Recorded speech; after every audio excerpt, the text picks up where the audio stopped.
sports. We are Baltimore. We are San Diego. Big baseball weekend, busy train stop in San Diego, Petco Park. It's the start of a 4-game weekend series, the Dodgers and the Padres.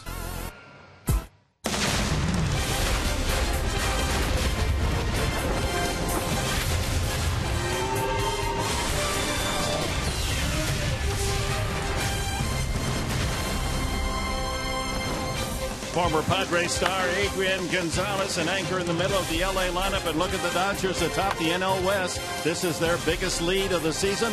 18 games above 500 for the first time.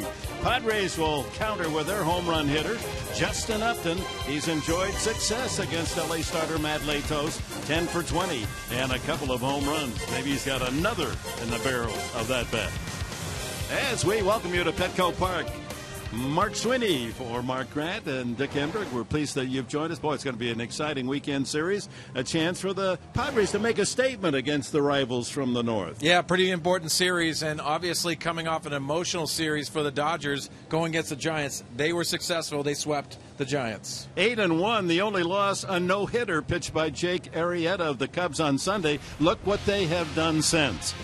Well, you look at this, and this is the lowest of lows. They got no hit twice in 9 days. So the Los Angeles Dodgers have to come up with an effort. Well, they play 14 innings the next night, come up with a huge hit for Adrian Gonzalez. And this was big emotionally for the Dodgers. And this was huge because they gave him the emotional lift after getting no hit. Then they have Zach Greinke to go to. He does a dominating performance, and then they go to Clayton Kershaw the next night, 132 pitches, 15 strikeouts for Clayton Kershaw. What a performance he had. Greinke beats the Giants 2-1, and then Kershaw comes back last night. He beats the Giants 2-1 to raise their lead over San Francisco from 3.5 up to 6.5. Well, coming up, youth will be served for the Padres, and they're going to have to pass the test against one of baseball's best teams, the Dodgers. How about those young Padres? Will be more on that when Mike and Steve return.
slow it down a little bit more. I think the deer in headlights, the big eyes, the wide eye is starting to kind of minimize a little bit more. And I think that, you know, when you got a good group of veteran players to kind of help these guys along the way, because we've got a lot of guys that have won and played in some big games. So I think that there's a lot of dialogue in the clubhouse and kind of settling the nerves a little bit. But I think from a coaching standpoint, it's fun to see these guys kind of thrown in to see how they respond.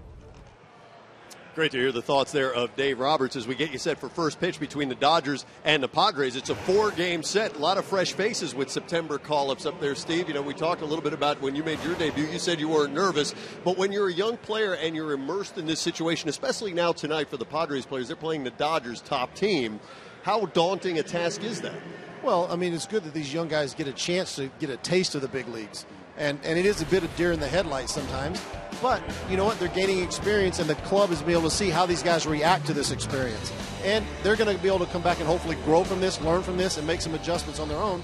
But the bottom line is these guys have to either going to make an impact for the big club or they're not. And this kind of gets that first period of adjustment in the big leagues out of the way. So when they come back the next time, hopefully they're better focused on adjusting. You know, one of the other interesting facets here as you look at Austin Hedges and Corey Spangenberg and guys who've been with the team for a little while is the fact that September baseball is different for a pro player because minor league seasons typically end now. You've got to throw on that extra month, and you have to be at your best. That's a different dynamic. It is. You know, it is a long – it's 162 games versus 130 in the minor leagues or whatever the number is. It's a lot less. And so it is a big adjustment, and not only mentally but physically. But it's also learning to control your emotions up here because you get on this big field, you have a big stadium, lights are much better.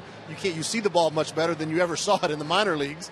And, you know, you're facing guys that you saw on television. And so being able to control your emotions in that big environment is a big challenge for these young guys. And once they're able to do that, then they can focus on their game. That's something fun to watch for tonight. Remember, it's game 1 of 4 expanded rosters at play. Padres and Dodgers. Colin Ray against Matt Latos. Dick Enberg and Mark Sweeney will have the call. The first pitch is coming up. Enjoy the game, everybody.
Brought to you by Kaiser Permanente. Thrive. By Petco. What we feed them matters.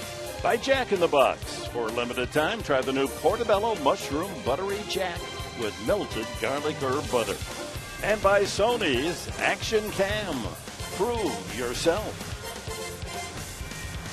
Beautiful baseball night at this wonderful baseball arena. 71 degrees as we're set to go. And here's the Dodgers lineup brought to you by Hyundai. Jock Peterson, the rookie, leads off. Then the former Phil, Chase Utley, Adrian Gonzalez. He's worn out Padre pitching ever since leaving town. Justin Turner batting cleanup. Carl Crawford in left field has a great average against Padre pitching. Yasmani Grandal, the ex-Padre and all-star catcher. Scott Van Slyke hit 7th. And the rookie, 21-year-old Corey Seager, highly touted, ranked as by some as the best minor leaguer in all of baseball, makes his debut in the major leagues tonight. And Latos, who can swing the bat, will hit 9th. Big shift on the right side. 3 on the right against Jock Peterson. Colin Ray's first pitch of the game. Ball 1. Don Mattingly has his Dodgers with that 3-game sweep of the Giants, now 6.5 games in front, 11.5 ahead of the Padres. 2-0 to Peterson, who left the start of this season like a rocket. As you see, Adam Hamari calling the balls and strikes with Hernandez, Conroy, and Barrett on the bases.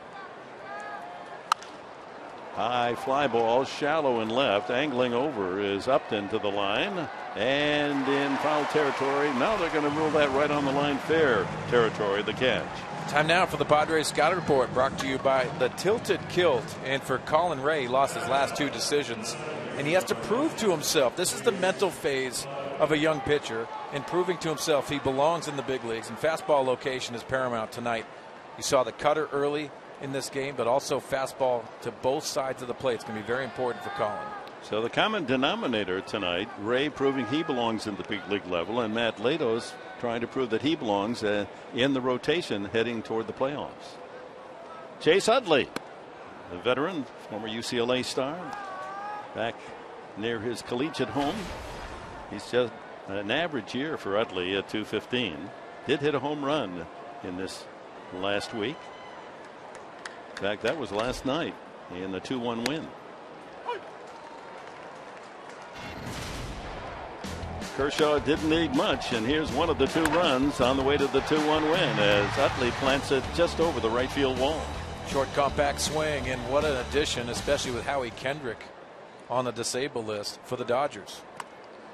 $300 million team, the Los Angeles Dodgers, and he's worth many millions. Clayton Kershaw right next to Greinke, the 1-2 pitching punch of the Dodgers. Well, what $300 million payroll does is you can mask some of those injuries a little bit easier than most teams can do.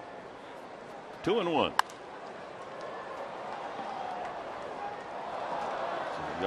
Yasiel Puig is on the disabled list along with Howie Kendrick and outfielder Enrique Hernandez, who is hitting .308. But there's still plenty of talent in the Dodger pool, and that man maybe the best of all with the stick.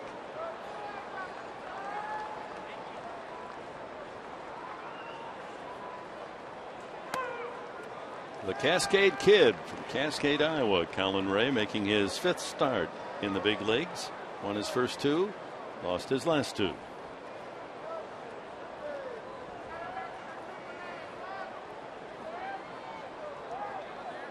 Full count to Utley, and he walked him. Tended to be high on a lot of his pitches in that particular at bat. Here's the Padres defense, brought to you by your San Diego County Ford dealers. Jankowski in center with Upton in left and Kemp in right. Solarte and Jerko on the left side. Spanchenberg at second. Wallace again at first. Yonder Alonso still resting that sore back. Norris behind the plate for Colin Ray. You heard the reaction of the background as Adrian Gonzalez introduced. First 3 hitters with the shift, and seen a very aggressive defensive play by the Padres. Gonzalez, remember in the very first series in Los Angeles, had 3 home runs right off the bat in the first game. On the season, hitting .391 against San Diego pitching with 6 homers.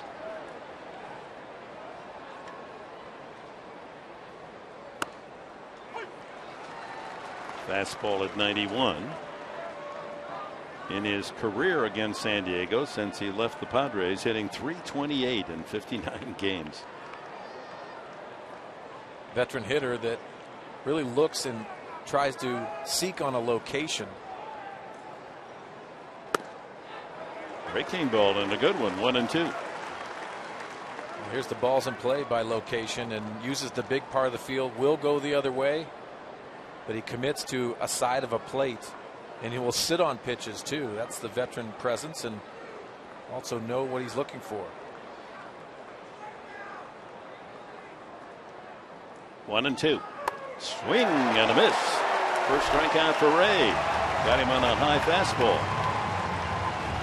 Let's take a look at how he attacks Adrian Gonzalez. This is the first time Adrian has seen Colin Ray, and he looks for that fastball out on the outside part of the plate, see if he can expose him. Then gets a strike, all on that same plane. The curveball comes in and dumps in there, trying to gain information. And up the ladder he goes to strike out Adrian Gonzalez.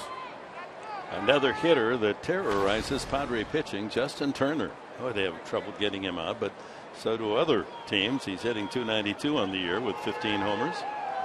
At one time, just another player on the bench that might hit 8. Now he's hitting cleanup. Yeah, over in the New York Mets, he was just trying to get playing time. Comes over to the Dodgers and really has earned every bit of his playing time. You see him hitting cleanup.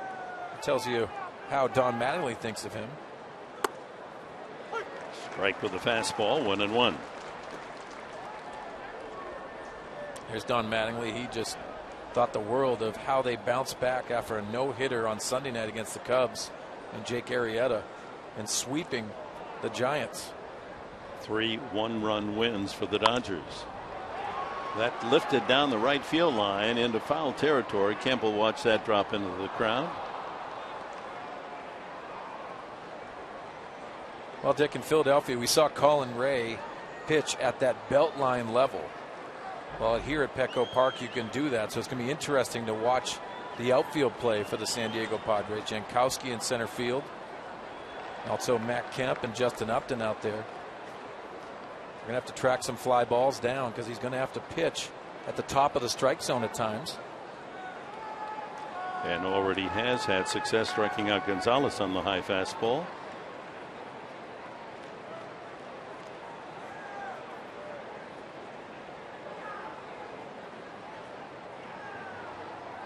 Ground ball to short.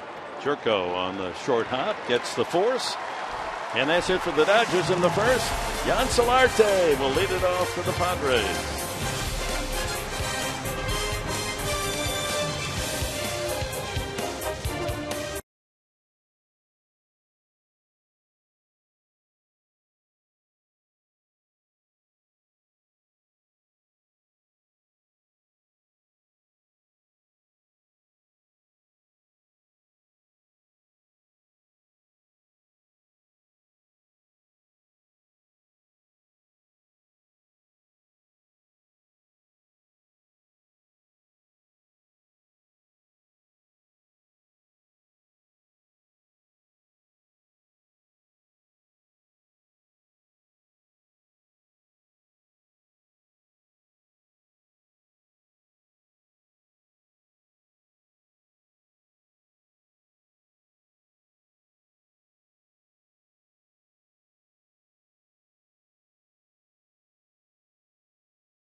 It's always great baseball entertainment. The Dodgers and the Padres. LA's had the better of things so far. They're 8-4 and 4-2 at Petco. And here is the San Diego Padres lineup, brought to you by your Toyota dealers of San Diego. Jan Solarte will lead it off, then Spanchenberg with Kemp and Upton in their usual spots. Jed Jerko hits 5th. Brett Wallace for Yonder Alonso at first base. Then Derek Norris. Colin Ray, the pitcher, hits 8th with Travis Jankowski at the bottom of the order. Well, here's the scouting report brought to you by Tough Shed. And for Matt Latos, that high release point straight over the top can be very deceptive, and also the 5-pitch mix, fastball, slider, curveball, change, and split finger, relying a lot on his fastball split combination. And his first pitch is in there at 90. Tatman Latos. He is 0-2 in his 4 starts as a Dodger. Line to left center field. That's slicing toward the alley, and it's going to go all the way through. All the way to the wall, and Solarte's going to try for 3. No, he puts on the brakes just in time as Glenn Hoffman said, no, no, no, no. Not the speediest of runners. He flirted with a 3-bagger. That's a good start for the Padres. Well, sitting on the heater, and Yangervis Solarte gets one of those, and it runs into that barrel of the bat. It's a nice sound off the bat. Shoots it in the gap, and the hustle around second base, forcing those outfielders to make a throw and make a play, but with no outs, staying in second base when runners in scoring position. Brings up Corey Spangenberg. Situational hitting now. Try to get that runner to third. Infield looking for the sacrifice, but he's swinging. No, he is going to bunt, and it's a beauty. Does it stay fair? No. That would have been a base hit. Oh, nice decision by Justin Turner. That ball was sliced off the bat of Corey Spangenberg with that spin going towards the foul line. There's Dave Roberts, the bench coach. See him just slicing it, and Turner making that decision, seeing the spin going towards the foul line. And once it leaves the grass, it usually kicks foul.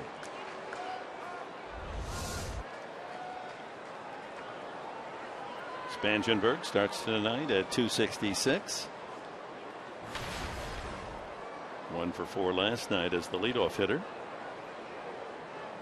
As Dave Roberts, the bench coach, but also adept at bunting when he was a player, working with these guys every single day on their craft.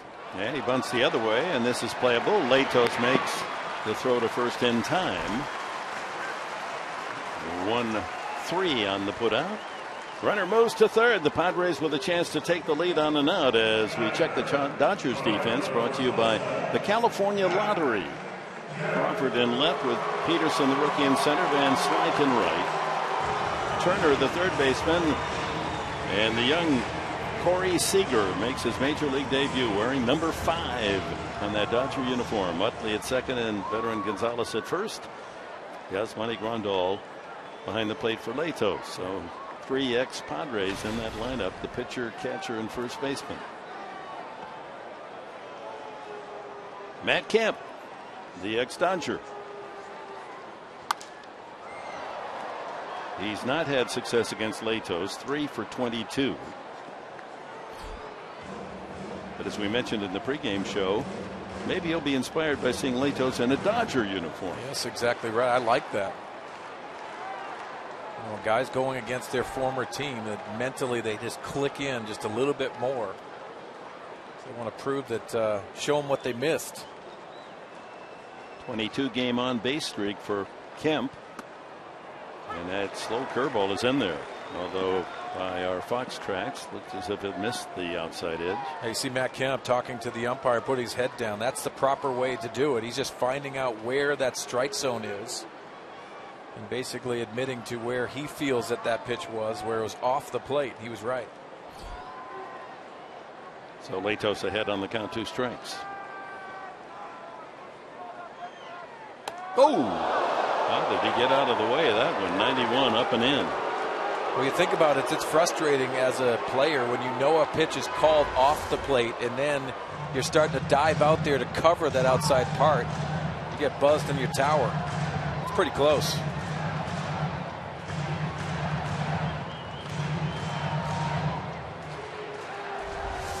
A ball, 2 strikes to Kemp with Justin Upton waiting his turn. Let's see if they go to that breaking ball again to Matt on that outside part. He can put it in play. Looks like they're going to the slider.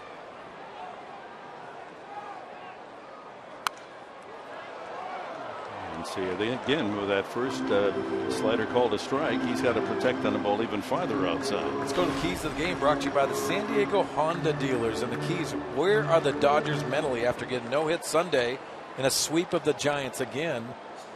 Where are they in this series? And then the Padres have been very good runners in scoring position. The offense has to be good. And as you talked about, Dick, 0-2 is Latos against the Padres in his career.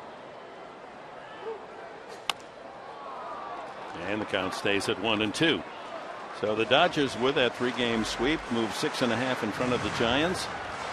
And they're 18 games above 500, the largest lead of the season for Don Mattingly's team. So they're feeling good coming down here. And in fact, Greinke was scheduled to pitch on Sunday. There's talk now that they might rest him, give him a day or two off. He and Kershaw, maybe the Padres won't have to face that dynamic duo. Yeah, with that lead of the Giants, but also September call-ups, you can push those guys back. Ball in the dirt. Kemp goes after it. There's the first strikeout for Latos. 2 away. Well, the breaking ball, and you can see that high release. That's the tough thing that Matt Kemp has, that release point of Matt Latos. That's why you don't see the numbers very favorably, but Matt Latos in a big situation gets a good strikeout for him. Well, he's owned Kemp, as we said earlier, now 3 for 23, but he has had little success against this man, Upton. Padres' leading home run hitter is 10 for 20 with a couple of homers facing Latos. Solarte still standing at third, 2 outs here in the first.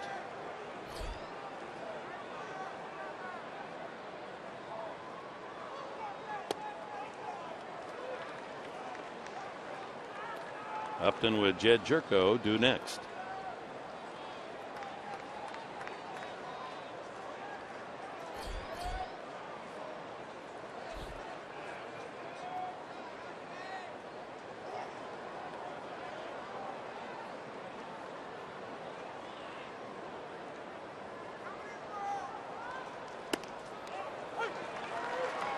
Pinks the outside corner at the knees. Yeah, good pitcher's pitch, but for Justin Upton, having success against a pitcher with that many at bats, you're looking for a mistake right off the bat. Almost a 2-0 count, 3-1 count when you're in the box.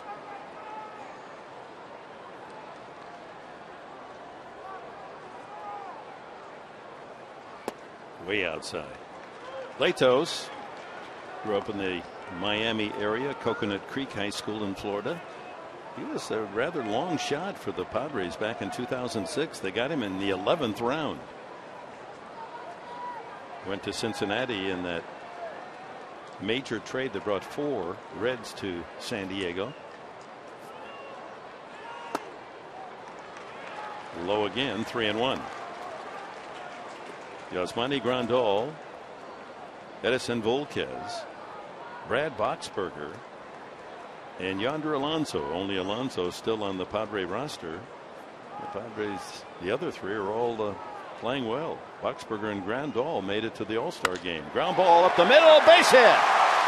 Seager unable to get to it. Walking in is Solarte on his way to second with a double. Justin Upton, and the Padres lead it 1-0.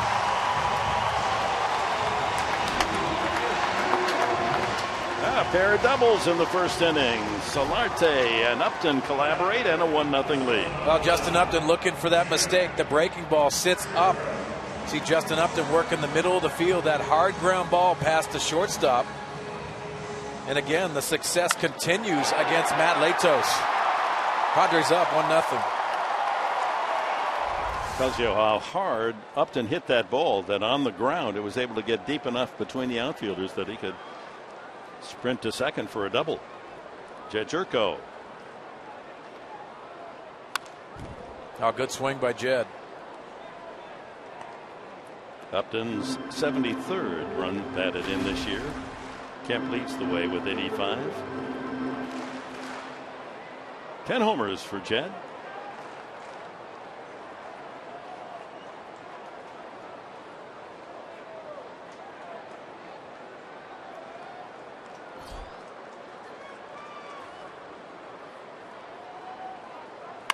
Line drive, base hit. Here comes Upton around third. It's going to be a play at the plate. Crawford's throw on its way. He is in there. On to second goes Jerko. And the Padres lead 2-0.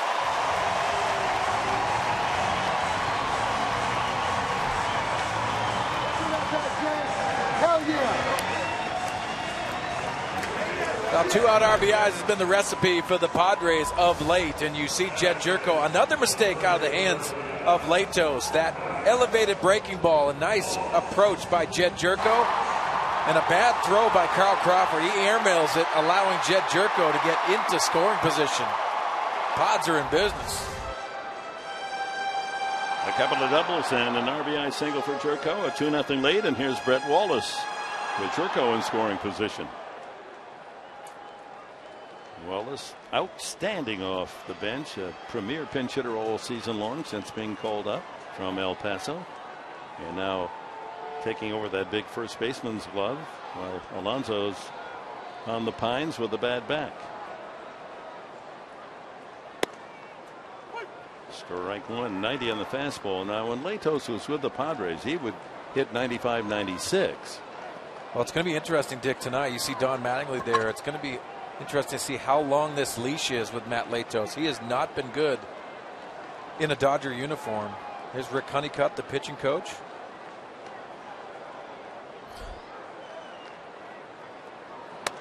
Honeycutt's look was somewhere between disgust and dismay. There's going to be a lot of conversations between them, and with September call-ups, you can manage the game differently. You have a lot of surplus of long men, and with 2 outs, giving up a couple runs and not going very deep in ball games for the Dodgers.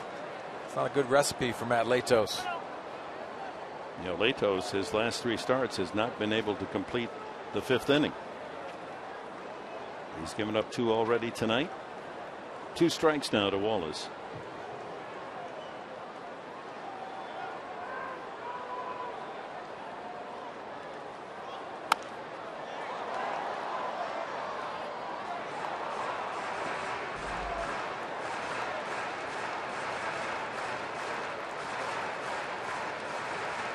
The Dodgers have just been ordinary on the road. In fact, the Padres have a better road record than Los Angeles, but the Dodgers at home have just been outstanding. Broken bat by the mound, charged by the young shortstop Seager. He makes the play. And the inning over, but the Padres plate 2 on 3 hits. Double Solarte, RBI double Upton. And an RBI single from Jed Jerko. It's 2-0.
Crawford, Yasmani Grandal, and Scott Van Slyke for the Dodgers.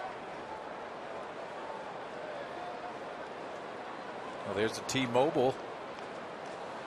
Tweet your strongest fan photo. Use hashtag SDDataStrongFan, and you might see yourself on an upcoming broadcast. All of that brought to you by T-Mobile. As Carl Crawford, he's worn out Padre pitching. Lifetime .342 against San Diego. Best of any major league hitter against Padre pitching. And he lines that to center. Jankowski on his horse, can't get there, all the way to the wall. And Crawford sees that San Diego uniform, and he gets very hitterish. A line double to center to lead off the second.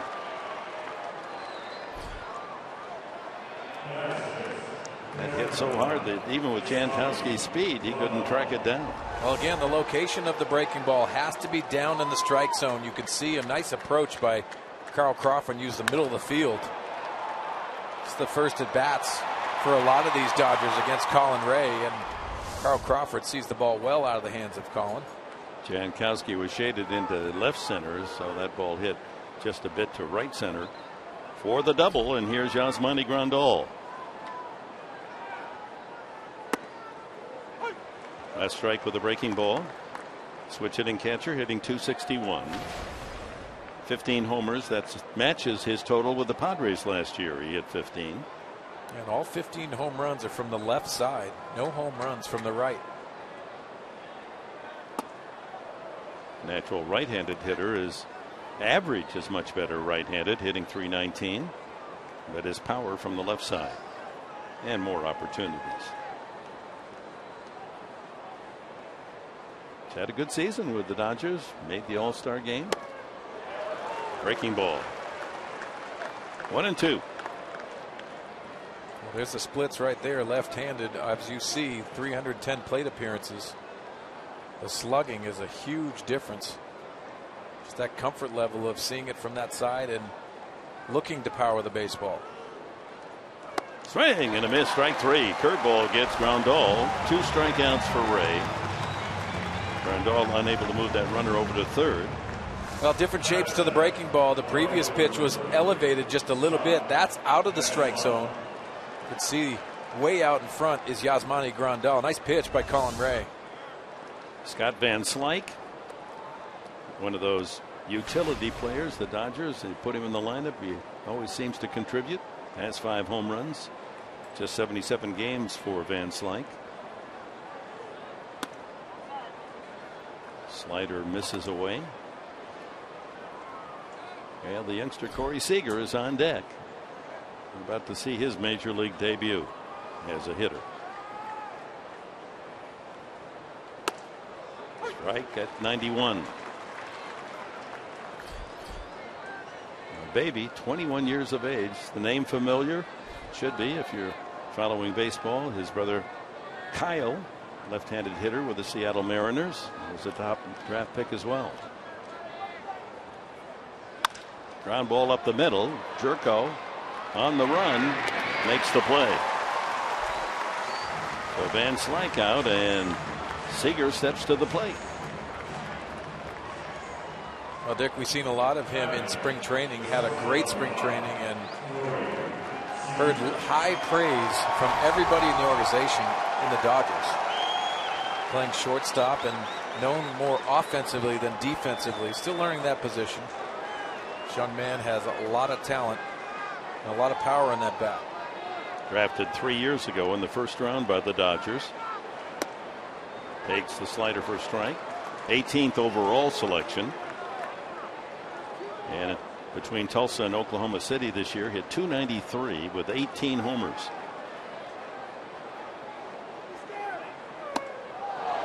Tied him up. That's a little more juice on that one. 93 miles an hour. We've seen that from Colin, both the 2-seamer, the cutter, but also the 4-seamer has a little bit more life tonight to it. That's good to see. Crawford at third with 2 out.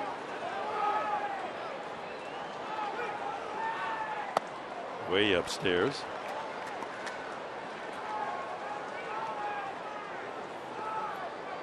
Ray trying to pitch out of a leadoff double by Crawford. See if he goes to that curveball after changing that eye level the previous pitch. Looks like he's going back up there. Both those pitches much too high to even get Seager to offer. 2-2. Well, Jimmy Rollins acquired from the Phils in the offseason in a trade, and the veteran he's been okay, but not sensational. Fouled away, and so they're giving Seager here in September a look. We'll see whether or not he eventually will be the replacement for the veteran Rollins. Well, there's Jimmy, the hit leader in the Philadelphia Phillies organization, first year in a Dodger uniform. If you're going to cause some controversy, you bring your top prospect up that's a shortstop and you sit Jimmy Rollins that first game. It's going to be interesting. Strike 3 called. The fastball, and Seager caught looking. 3 strikeouts for Colin Ray. He pitches out of possible trouble here in the second, and the Padres maintain their 2-0 lead.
.20, and we all know this time of year the veterans start messing around with the rookies a little bit. And take a look as the Reds, while playing the Cubs, made all of their rookies in uniform rock across to the Starbucks right across from Wrigley Field, one of the most popular Starbucks, I may add, as well, and order drinks for all of the veterans while they were heckling above.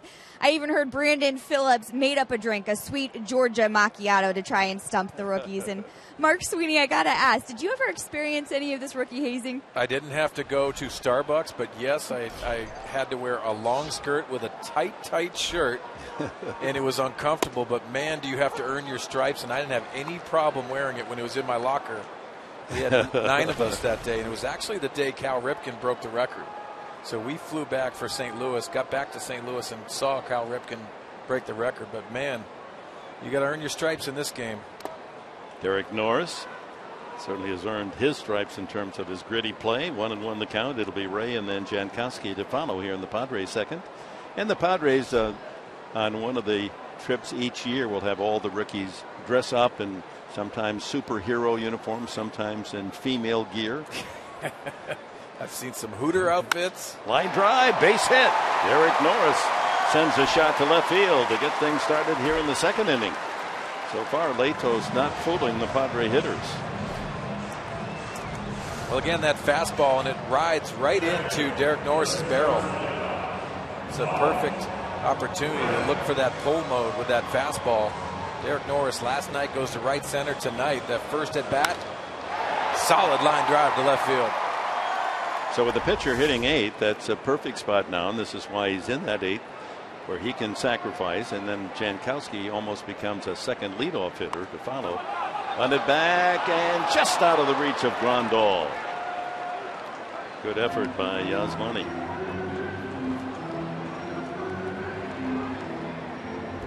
Well, he had to go around the catcher, which made it very difficult, and a nice move, but when you catch it off the grass, that's a foul ball.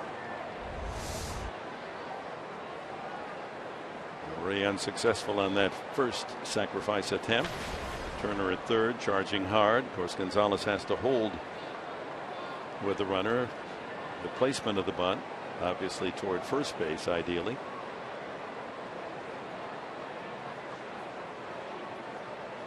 Oh, a little butcher boy. Now, Ray has shown that he can swing the bat. He's 2 for 6.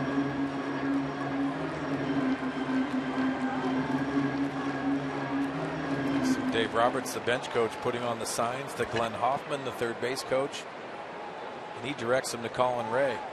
Wouldn't be surprised if he was trying to sacrifice here, try to stay out of that double play and hopefully advance Derek Norris to second base.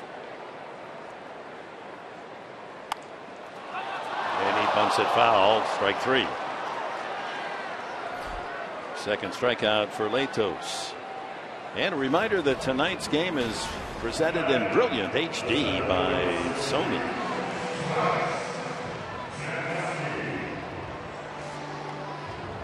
Manager Murphy out to talk with plate umpire Hamari.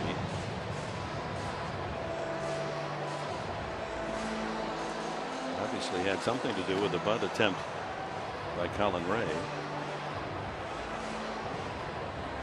And a good humored farewell as he goes back to the dugout. Jankowski at 235. Just 34 at bats. He's showcased his outstanding speed since he's been up from El Paso. So for 2 last night. Well, it's a good hit and run situation. Derek Norris, we know, can run the bases for a catcher. But Jankowski typically puts the ball on the ground into that left side. Outside. So the Dodgers for 4, and we hope to see you out here tomorrow night, Saturday night, Sunday afternoon. Padres expecting well over 120,000 for the 4 games. They'll go over the 2 million mark. Pop foul off third, out of play.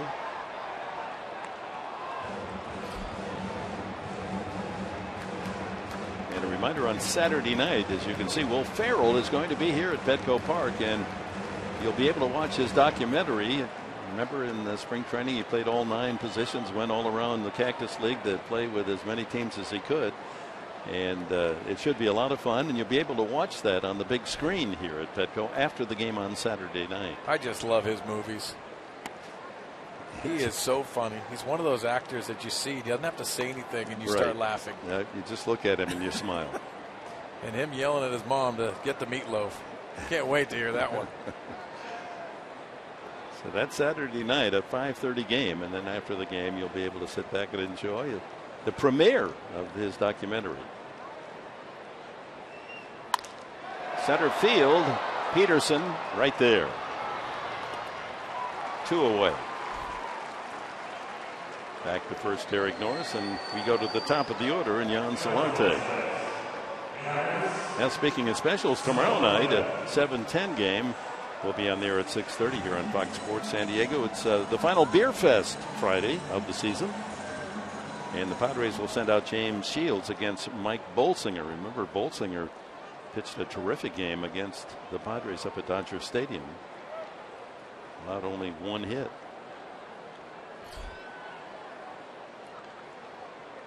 Solarte doubled to lead off the first inning. And he rips that one into right field for a base hit. Norris with 2 outs running all the way, but he's going to hold up at second. Then the ball gets away for a moment from Van Slyke, so he'll stop and go on to third anyway. That'll charge Van Slyke with an error. Solarte 2 for 2. Well, it goes back to that botched sacrifice, but Solarte using that hole in between first and second. can see him. And then Derek Norris going around second base. He puts his head down, and he's not going, but Van Slyke does not have the ball. He advances to third base with the E9. Yeah, he looked up to see if Norris was going to go to third and forgot to pick up the ball. So that gives the Padres an extra base, and your point is well taken about the importance of pitchers being able to help themselves with a sacrifice bunt. Ray fails, and it costs the Padres a run thus far. Well, now it's time for Corey Spangenberg to pick him up. Again, 2 outs in RBI situations for the Padres. They've been very good of late. Spangenberg sacrificed his first time, and he lays down a bunt. Can he beat this out? Turner's throw, not in time. But Norris was not running because that play right in front of him would have given Turner a chance to throw to the plate. So a bunt single for Spangenberg to load the bases. I think this could confuse Derek Norris with the bunt by Corey Spangenberg. It's a beautiful bunt. But with 2 outs in RBI situation, you're wondering what's going on here.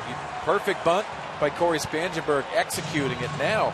See him coming down, and Derek Norris just has to follow Justin Turner. Watch him come down the line. No one's going to be covering third, so you can go with him, but it looked like he was a little confused on that play and unable to score. Bases loaded for the Pods. I wonder if that might have been a squeeze play with Spangenberg being such a good bunter. So the bases loaded for Matt Kemp. 2 outs. Kemp struck out the first time. Among the National League leaders, RBI is 85. Here's a golden chance to add on. Ooh, 55-footer. Good stop by Grandal. Small world of baseball. Isn't it interesting, especially in this era where there are so many trades made and players don't necessarily stay with the team for their entire career. In fact, that has become the rarity. That here on the mound is Matt Latos pitching to Yasmani Grandal, the man that Cincinnati sent to San Diego for Latos, and now they're together as the battery with the Dodgers. Yeah, such a good point in the way baseball goes. Line drive right center field. That's a base hit. Will it get through? It's cut off by Peterson, but 2 runs will score, and it's 4-0. Norris from third, Solarte from second. Kemp delivers. RBIs 86 and 87. Dick, I want to take you back to the first pitch, and against Matt Kemp, it's a spiked fastball. Now the location of the pitch, why go to that? Because the next pitch, it's elevated just enough. Matt Kemp's looking for that mistake over the middle of the plate, and perfect RBI situation for Matt Kemp, and he capitalizes. Outstanding RBI situations with 2 outs from the Padres. On the play, Spangenberg motors over to third. So first and third with 2 outs for Justin Upton. Padres are clicking with men in scoring position tonight. They're 4 for 6.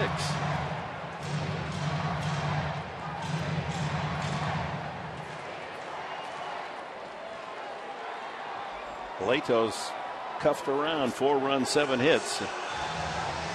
Rick Honeycutt, the pitching coach, going to go out to talk to the beleaguered right-hander.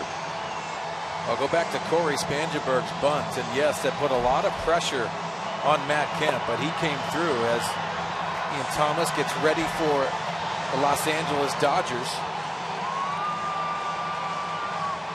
That'd feel very good for Matt, because as we alluded to earlier, he has struggled against Matt Latos. He's been an RBI machine this second half. Couple of teammates, Kemp and Gonzalez, going over the hitters. Chris Adrian still, well, the Dodger property, an important part of our community, and continues in his charitable enterprises here in San Diego.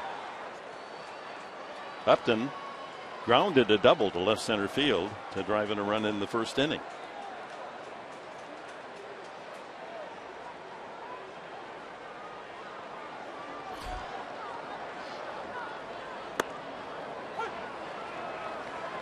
Change up for a strike.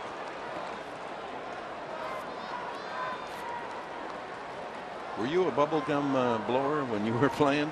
Not while I was hitting. I didn't want anything in my mouth there, but you see Justin Upton, I think it relaxes him. See a lot of guys now wear mouthpieces. because it's just trying to take that tension out of everything. I didn't have many opportunities to grab gum other than on the bench. You got your fill before they ask you to pinch hit. Exactly. Bubble gum and seeds led the league. 1-1 to Upton. Change up again, 1-2. There they are. Oh yeah. Pick your color. Spencer, Tony, they got those guys. That bin was filled every single night. Be interesting how many balls of bubble gum are consumed in a baseball season by one team. 1 ball, 2 strikes. Padres with 2 in the first, 2 more here in the second. They racked up 7 hits already. It's amazing what that clubhouse staff, and I've been in both sides, the Dodgers and the Padres, but the clubhouse staff and what they do for these players, it's phenomenal. I commend every single day. They're your good friends. They do everything for you to set you up to have success on the field. Runner goes inside. The throw by Grandal is in time. They get Kemp trying to catch the Dodgers with their heads down, but the Padres score 2 more on 3 hits. Kemp with a 2-run base hit, and San Diego leads Los Angeles 4-0.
The very best that I can at all times, upholding the traditions and the confidence of an organization, and walking around 24 hours a day, 12 months a year as a Padre. Can you believe 33 years ago? We're underway in the top of the third. First pitch swinging is Latos, and he's thrown out by shortstop Jerko. And Steve Garvey joins us, looking young as ever. Great to be with you. Number 6 out there. A reminder of their contributions to that great Padres season, 84. And such an honor. Every time I look up, I feel so blessed and honored to not thinking I'd ever make a transition from Los Angeles. And when I did, remembering sitting up with Ray Kroc in his rooftop mansion, looking in Mexico to the south and L.A. to the north. And he said, Stevie, he said, I think you can make a difference here. I want you. Yeah. And we always want to be wanted. And I looked at him and I said, yes, sir, I'm coming. And I said, but Ballard and Mr. Capstone are going to have just a short discussion first. And he said, son, I can only pay you in Big Macs and French fries, but all you can eat the rest of your life. Well, that home run against the Cubs, perhaps the most memorable home run in Padre history. Yeah. You know, and because of the Cubs, it's had such sustaining power. I always say every week, at least 5, 10, 15 people come up and say, I was a Cub fan. I liked you. How could you do that? And I said, I was non-discriminating. I said, Lee Smith hit my bat. And they look at me and laugh. But that was the turning point. Yeah, they were on their way to the World Series, won the first 2 games of that 5-game series, and then that climactic home run. But you're here for a different reason, and a very good one for every man, every fan watching. You're involved in a program to create awareness and early detection of prostate cancer. Absolutely. Ed Randall, who's a noted radio and television broadcaster in New York, started Fans for the Cure 10 years ago. He's a prostate cancer survivor, and myself being one over the last 3 years, having a radical prostatectomy. And Kemp over to collect that line drive off the bat of Jock Peterson for the second out. Continue, please. And I knew of Ed's foundation, and 2 years ago I called and said, Ed, is there anything I can do? And he said, Garb, anything you want to do. And within a year, I was chairman of the foundation because we really didn't have a strong West Coast presence, and obviously I'm out here. And we made steady strides to now we're in 170 minor league ballparks each summer with prostate awareness nights. We're going to be in 6 ballparks, with tonight being one of them. We had over 150 men take their PSA tonight, both a blood test and they said, is there another one? We said, yes, a digital rectal test. And I said, anybody that does that gets an autographed baseball. I've heard teases before, but that's a new one. You know, I mean, you got to entice them now, right? It's all about the baseball these days, right? You're here with a special event with Saquon. Yes. Tell us a little bit about that. Well, and Saquon was one of our sponsors tonight with Scripps Health. But partnering with Saquon this season, it's been a great relationship. And they've started this new branding marketing campaign that's really pretty exciting. And they had the tall and the short of it in their minute commercial with Bill Walton and myself. And, nice. And I should know better. Standing next to him taking pictures, I told him, the only thing I'm going to do is if you sit down. Yeah. And then we're eye to eye there. Yeah. He used to say he was 6'11" when he played with the Bruins. The guy's 7'2". You know, he was fudging the whole time. Well, here's the information. Out at the Park, we have our Fox Sports San Diego tent. And for the rest of the series, we'll continue the story. As caught looking as Chase Utley for the third out. Colin Ray's got 4 strikeouts already. And a 4-0 lead. We'll continue with Steve Garvey right after this.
Getting his first Padre jersey, signing that 5-year contract, and also at that time, the Padres, as part of a marketing scheme, out of the blue, out of the Dodger blue, that poster, you remember that? Oh, wasn't that great? A great caricature of myself, and they didn't show the forearms as well as Leroy Neiman exactly. did. I was going to say that. Those are little.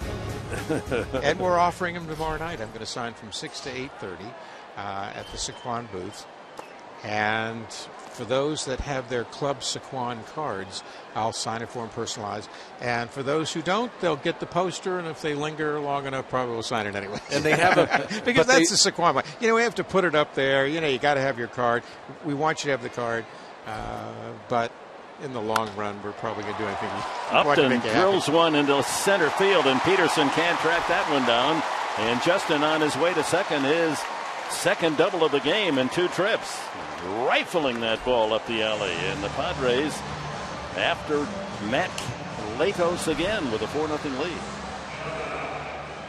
Oh, what do you think of this swing right here? You know, he has good, quick hands, and it really comes from the wrists. You know, it used to be guys were getting big chests and big shoulders, and I thought it was always hitting was from the elbows down. Yep. And that's why I worked on my forearms, wrists, and hands, because hitting is really about 12 inches from when you're cocked the explosion to the ball. Steve, I wanted to ask you, too, because you saw the Clayton Kershaw effort last night, and he impresses you every time he goes out. Zach Greinke, the pitching around baseball has really capitalized the shifting. What do you think of the offense and the adjustments that the game has to make, or possibly the players have to make? What adjustments? You know, I don't see that now. Yeah. I don't see adjustments at the plate.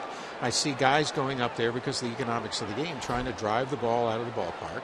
And if you strike out 125 times, so be it. If you hit 25 home runs, you're good for 10, 12, 15 million. You know, when we grew up, the ultimate insult was to strike out. That's the last thing you wanted to do. Now, in today's world, that doesn't matter at all. You're going for the downs. Now, your swing, I mean, you hit the ball, a lot of home runs to right field. Absolutely. 8 of the 10 biggest hits in my career, Dick, were center through right field. The home run here, home run against the Pirates to end the NLCS in '74. And what that does. There's a comebacker and a good play made by Latos. Upton quickly scampered back to second. There's one away as Jerko bounces out. If you think the opposite alley, a right-handed hitter, right center, left-handed, left center, that's pretty much going to allow you to cover the plate. Keep your shoulder closed and keep that stance closed. I mean, all of a sudden, there's so many open stances, and kids don't get close, especially amateur kids, don't get close, so they can't cover the outside of the plate.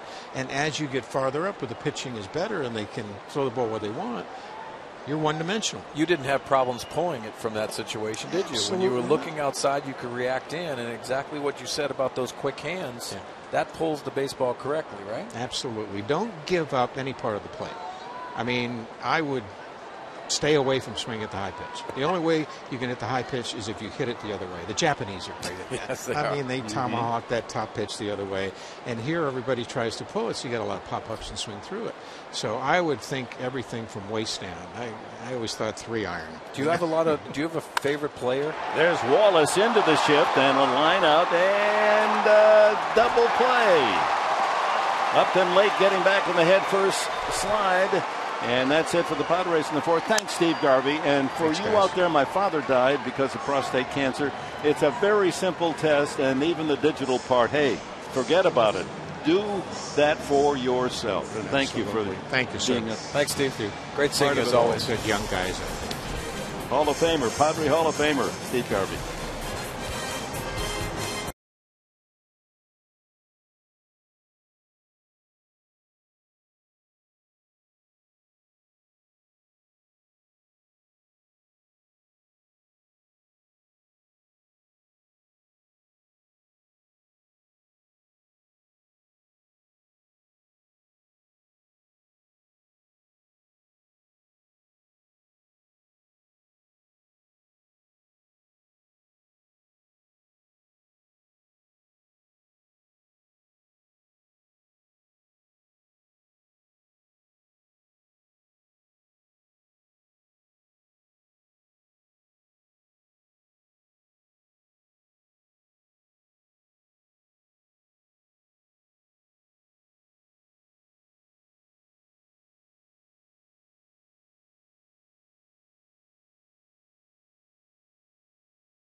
time now for the Fan Diego fans of the game.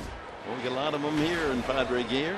They're going to out-yell those few Dodger fans who dared to come down and root against the Padres. That's Taylor Odino, our director, Michael Odino's daughter. Yeah, give him a kiss. I'm not kissing him. Look at that. Adrian Gonzalez with a shift on, trying to bunt his way on with a base hit. So that's where the shift is paying off. If you're going to have their best hitter try to bunt for a hit. Exactly right. Against the Padres' lifetime 328, even better this year, 391 with 6 home runs this year. Well, I said show them what they miss for Matt Kemp. Well, Adrian Gonzalez has done that. He feels very comfortable hitting here. Not many places he doesn't. A timed approach, leg kick. Well, you can't change history, Mark Sweeney, but I'm going to try here in my own way. I'm talking with my heart now. If the current ownership was here when Gonzalez was traded away, or wasn't signed, actually it was a trade because they couldn't afford him at the time, I think the current ownership would have Adrian Gonzalez on the cover of the media guide as a Padre. Yeah, I think if you polled Padre fans, this is one of the ones that really hurt, because it's a guy, a first baseman and a very good hitter that you could have built a team around. Yeah, Ray gets him again. A couple of strikeouts of Gonzalez for Colin Ray. 5 punch-outs for the right-hander. A good mixture of pitches for Colin Ray, and finishing a lot of these hitters with the curveball out of the strike zone. Again, a Dodger hitter out front of that curveball, not seeing it out of the hands of Colin Ray. Only 1 hit so far for the Dodgers. Carl Crawford's double. Turner grounded out the first time.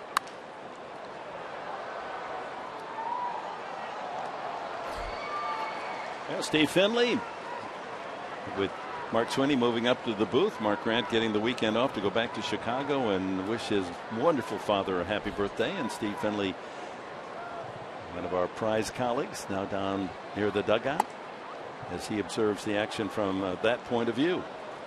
Well, Steve Finley down there and Colin Ray working a gem, but also working up at the top of the zone. If you were playing center field, you knew you were going to get some fly balls. What was your approach when you had a fly ball pitcher on the mound?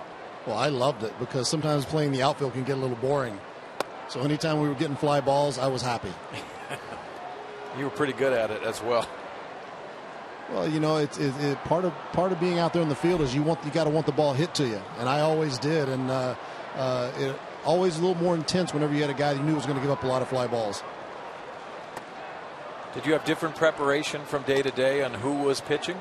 Absolutely, absolutely. You'd have to go over defensive charts and see the tendencies of the hitters, and you kind of knew most of the hitters, but you'd like to see how guys fared specifically off the pitcher that was throwing that day. 3 balls and a strike to Turner. And that's ball 4, the first walk since the first inning, the second in the game from Colin Ray. Brings up Carl Crawford. Well, Steve, you have had a chance to observe the call-up of young Travis Jankowski, who was the top Padre hitter in the minor leagues, hitting over 330 when they brought him up from El Paso. And we're going to ask you to, when he comes up, Jankowski, and you'll be up in the bottom half of the inning, to examine his swing. Give us your critique of his outfield play. You know, watching his swing, I do really like his swing. That one barely missing Carl Crawford. You know, it's been limited plate appearances I've seen it, but every swing I've seen him take, he really stays through the ball nicely, short to the ball out in front. And I think one day when he starts learning to use his legs a little more, you might actually see some power come out of his bat. Just 24, Jankowski. Steve, how about defensively? You see him in the outfield, known for his speed, but covering a big outfield. And your impressions of him as a center fielder so far? Well, you know, it's the first test for him is getting used to being in the big leagues, getting used to the parks he's playing in, the corners. That takes some time. And then you start learning the hitters. You know, you rely on your coaches to kind of give you the scouting reports. You know, I love his routes so far. Check swing foul, and it's 1-2 now to Crawford. I think people don't realize that with Tarvis Jankowski, when you play in the minor leagues, there's usually 1 or 2 decks, and that's it. And then you add a deck, and it's the depth perception and also the pressures of playing the outfield. A little bit different from the minor leagues to the big leagues. The game gets quicker each level you go up, and I think once he gets some more games under his belt and gets more comfortable, the game will slow down a little bit for him. But I love the routes he's taking to balls right now.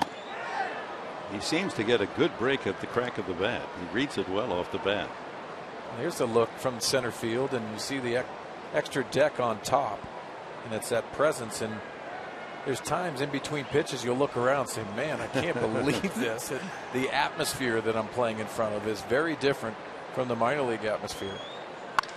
High fly ball. Crawford gets into that one, and Jankowski going back to the warning path to the wall and makes the catch. On the warning path. He got there easily. He did. He did a nice little peek at the wall before he got there to know exactly where he was. Hit the warning track and easy catch. I'll break this down for us, Steve, is what he's taking a look at. Got himself right back in a position to get the ball back into the infield quick in case the hitter was tagging. I always marveled at what Steve Finley did in center field, but also knowing where he was in relationship to the wall. Remember at Qualcomm, he would go into the wall and know those steps as soon as he hit that warning track. And he'd throw his body in knowing that he could make the catch and he was going to take a brunt of it, but that wall at Qualcomm would give at times. I remember that wall being like a trampoline. When it's soft like that, you can be a little more aggressive. When you run into a wall that's a little more hard, you have to know exactly how many steps you have on that warning track before you hit it. What was it like running into that ivy, especially before the leaves came out? You're running into all those branches in April and May. I did it once until I realized those bricks were not going to go anywhere. 2 strikes to Grandal, and now 1-2. Yasmani struck out the first time. Steve Finley joining us along with Mark Sweeney. Allie Sturm with Chris Button off on a football assignment for the weekend.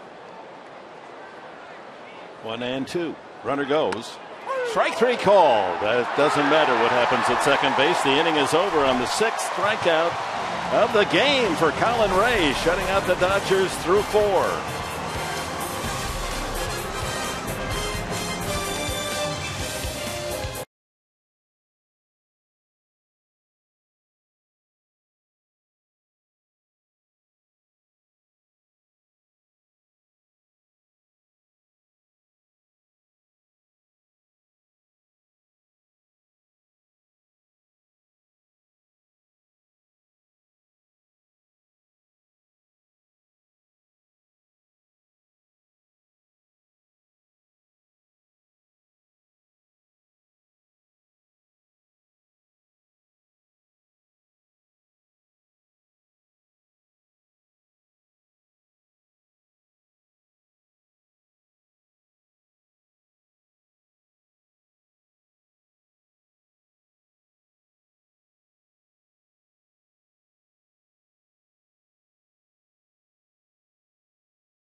The last time the Dodgers were in town, day game, big situation. Jock Peterson playing center field.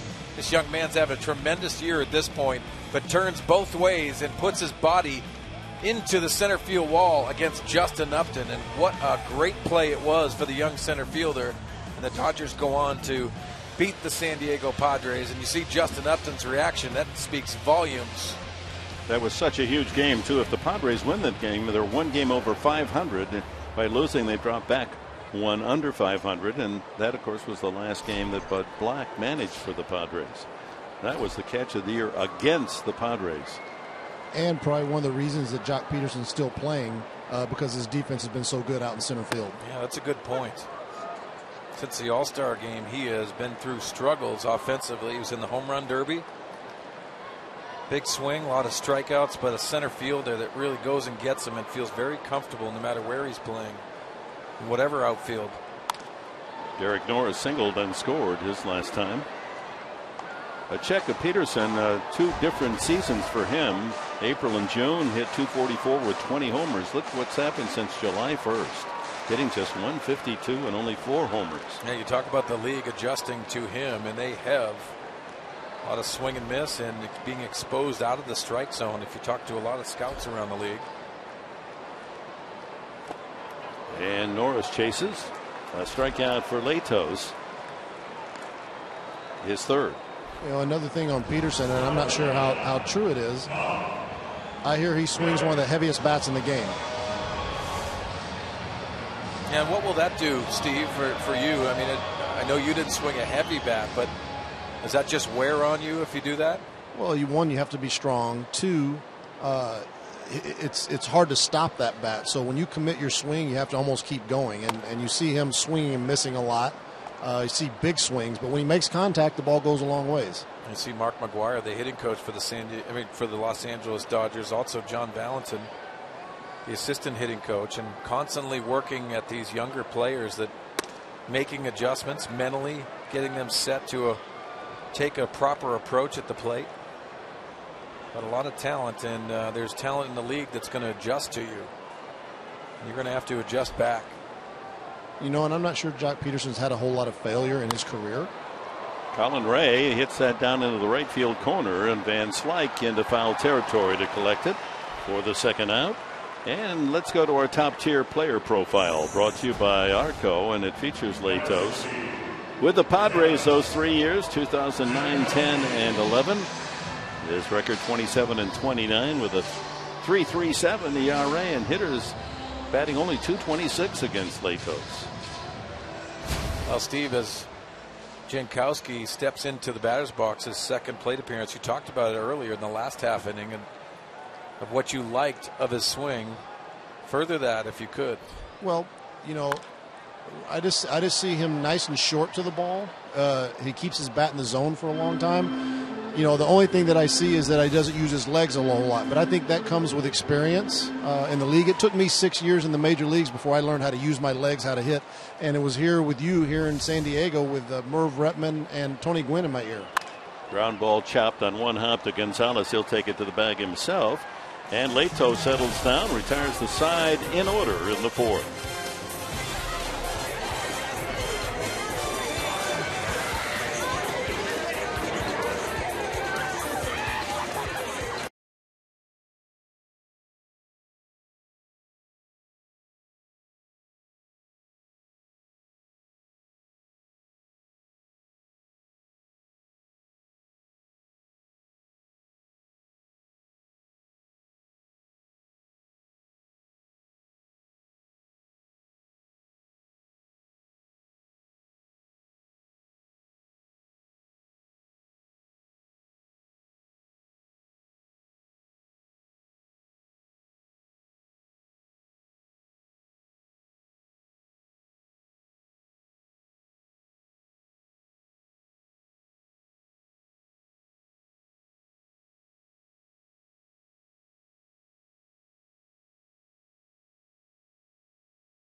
brought to you by Sequan Casino. Play, win together in the heart of San Diego.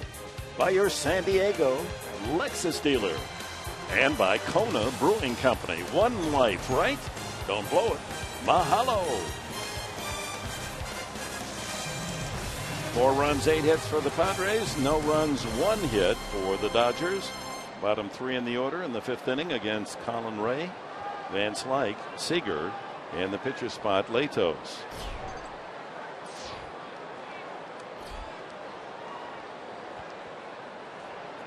Van Slyke grounded to short his first time.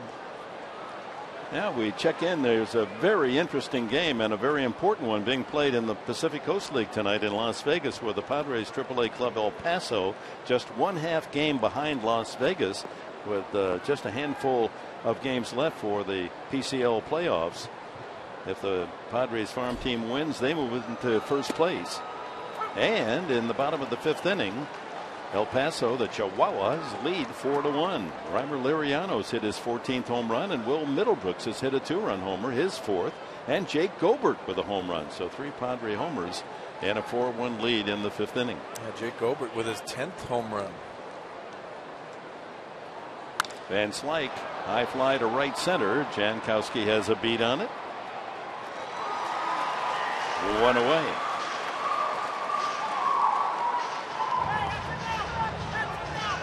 So far this season, limited results, only 4 games, but his curveball has been a good weapon.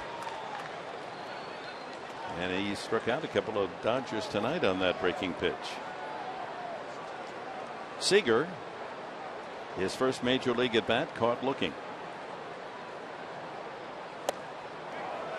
Slider.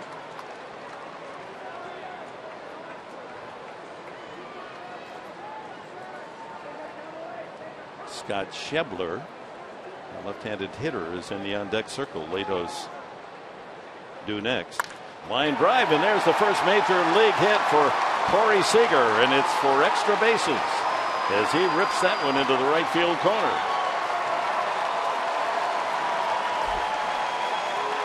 He'll toss that ball to the third base dugout.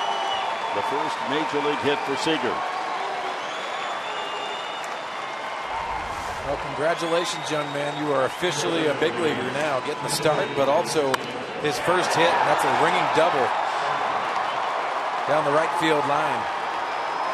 His parents are here to cheer on their 21-year-old Jeff and Jody Seager. They've already got a big leaguer up in Seattle, and brother Kyle. Well struck by Seager. Here's the pinch hitter as Latos is lifted after 4 innings.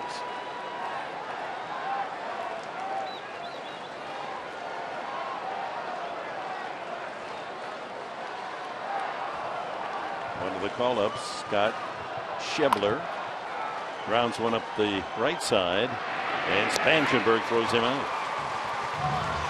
Seager moves to third, 2 away, and top of the order, Jock Peterson. Well, again, struggles for Matt Latos, only lasting 4 innings.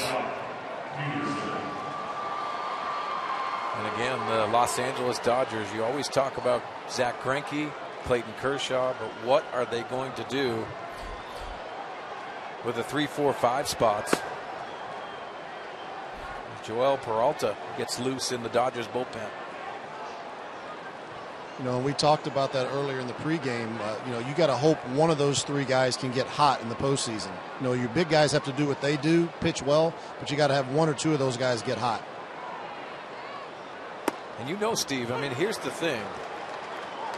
If you go into a 7-game series, and that's what the Dodgers expect, not only to go to the World Series, but win the World Series, and you take out either Kershaw or Greinke, well, your confidence spikes when it comes to the opposition. Absolutely, absolutely. You know, I'm sure Kershaw wants to get, you know, back to where he was, get back to the postseason and redeem himself from last year's showing. But if those guys do what they're supposed to do, you know, and you do beat one of those as the other team, yes, your confidence goes through the roof. And of course, one of those teams that has 5 in the rotation, all with ERAs under 3, the St. Louis Cardinals. 2 strikes on Peterson. Seager at third, 2 away. Ray trying to keep the Dodgers off the scoreboard.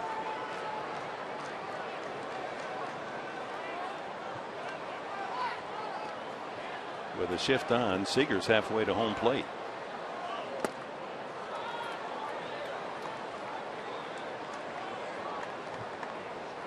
Pitch is back toward third now.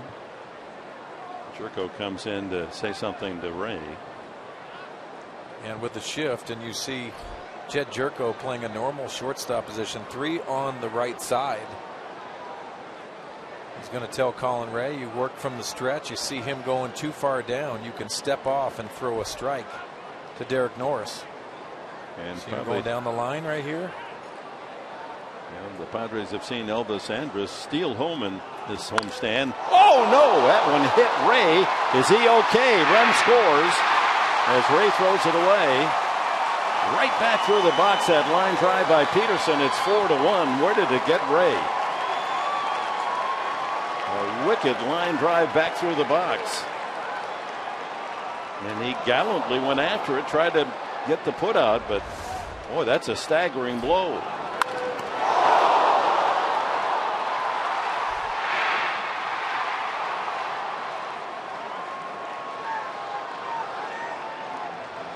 Looks like it got him up on the left shoulder or upper arm. Yeah, maybe even that bicep area. So going down on the ground and trying a valiant effort to try to throw to first base. Boy, at first, Mark Sweeney, I thought that got him in the face. And I thought I just read his lips saying, I'm good, which is really a good sign. It's got to be frustrating.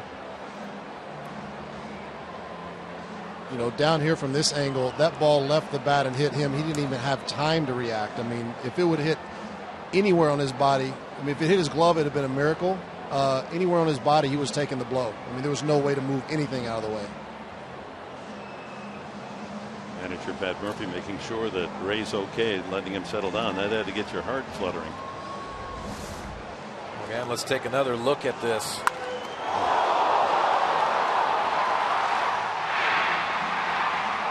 You know, the good sign, him just getting up in the reaction area of saying he's fine and now delivering pitches. That's a good sign.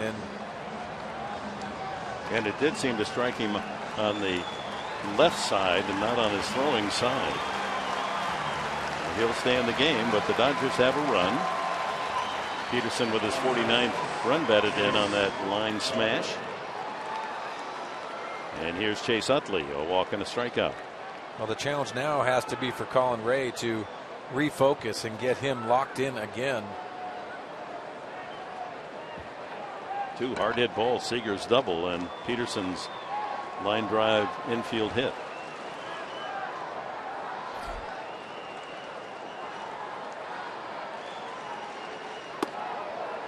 Curveball. Here's a startling statistic about these Los Angeles Dodgers and why you have to beware and never have too big a lead against them. Although they've won a lot of low-scoring tight games with especially with Kershaw and Greinke. Their home run power and production is scary. That ball is foul. Get this. This year, their runs by way of home runs, 46.8%, almost 47% of their runs come off home runs. Wow. You think that's high? Well, listen to how high it is. That would be second all time in the major leagues. You have to go back to 1956 Cincinnati to find a team that scored more of their runs by way of the home run.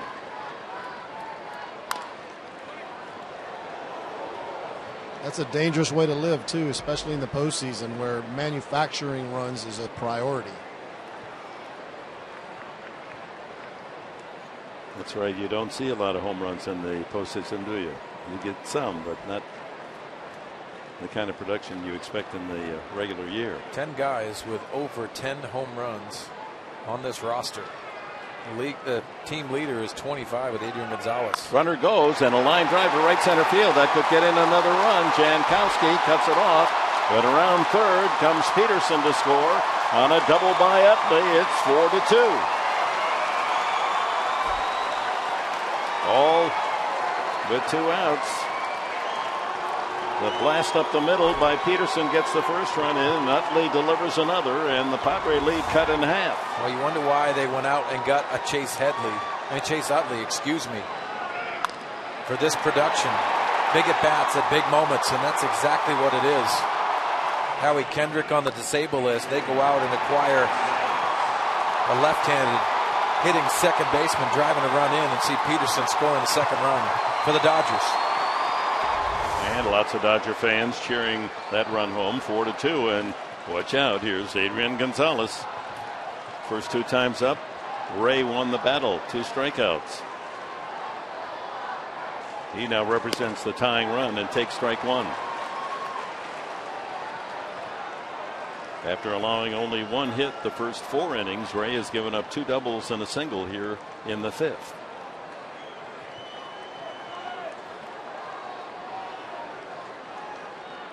And at second, so Jerko stays on the shortstop side, and the ground ball gloved by Wallace, and the toss to Ray covering for the out. 2 runs, 3 hits for the Dodgers. Halfway mark in this one. It's 4-2.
Hot of late. When we saw him, he could barely get the ball out of the infield. He had a couple of home runs last night. He's hit 2 more tonight. He's now the National League leader in home runs with 35, as the Rockies have a 9-3 lead against the Giants. Our game break, and now we take a look at the National University standings in the NL West. Colorado deep in the cellar, but making things tough on the Giants, who still are staggering from losing all 3 in Los Angeles, 3 1-run losses.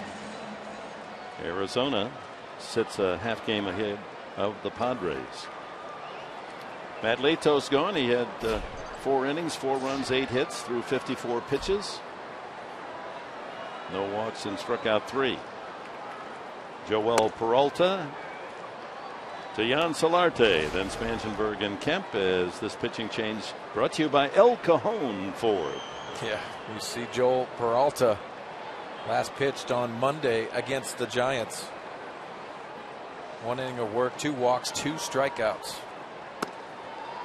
Solarte doubled and scored in the first, singled and scored in the third. Peralta on the season, 26th appearance. Batters have had some success against him, 293 average. Taking all the way, Solarte, 2-1. Yeah, and I like that, leading off an inning as Odrisamir Despaigne gets loose in the bullpen. But giving up 2 runs on that top half of the 5th inning, and Solarte being that leadoff guy. That unselfish at bat, 2-0 count, and take automatic take.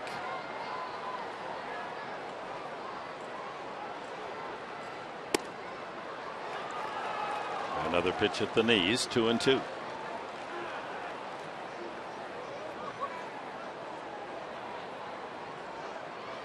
Well, it has to be a disappointing outing, not only for Matt Latos, but for the Dodgers.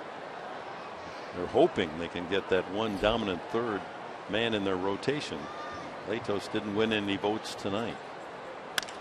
High fly ball out in front. Plenty of depth, but way back foul. Straighten that one out, and Solarte's rounding the bases with his 12th home run. Well, Peralta typically will throw you away. Likes to work the fastball and split to the left-handers, and that's exactly what Solarte hit foul, the split finger.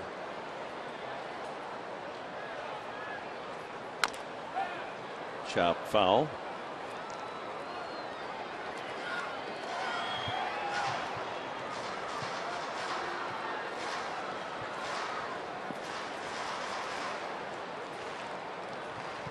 Padres got a couple in the first and 2 more in the second. Dodgers with 2 in the top half of this inning to make it a 4-2 game.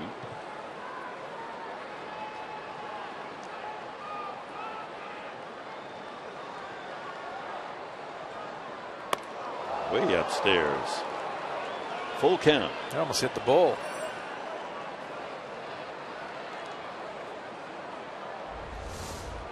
Look out Grandal. He had umpire Adam Hamari diving for cover. Yeah, this could be the one. Yeah, to Hamari's credit, he hung in there, kept his position. Left it up to Grandal. Full count. Line drive left field. It's deep. Back goes the right fielder Van Slyke to make the catch.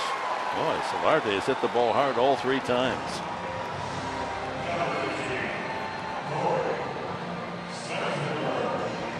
Well, working the count for Yangervis Solarte, but what a nice swing. And as you said, Dick, that nice approach, that solid approach, and this sounded great off the bat.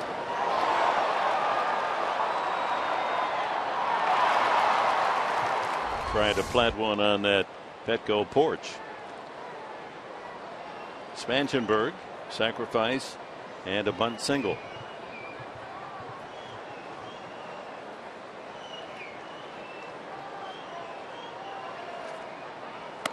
Peralta acquired from Tampa Bay in the offseason. No spring chicken. He's 39. You see Justin Turner playing right on the grass, almost willing Spangenberg to try to lay that bunt down there, but opens holes for Spangenberg to slap the ball past him. 2-0.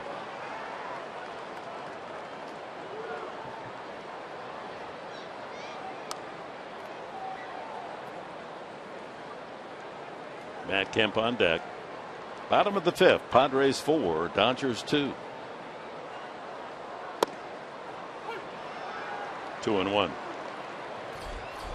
Kemp, a bases loaded single last time up. Drive in the 3rd and 4th runs for San Diego. You got to credit this Padre offense to really creating opportunities for Matt Kemp to drive runs in. Tom Brady's available. He could play his first week. You know that, right? Yeah. Yeah, that's a very interesting development. I'm not certain that's going to be good for Tom Brady's reputation. If they'd be good for Patriots and their fans. I agree with you. Fly ball to center. Peterson is there for the second out. Well, our friends from the Juvenile Diabetes Research Foundation are here tonight because they were brought to the game on our Fan Express, courtesy of Kaiser Permanente. And welcome you kids especially.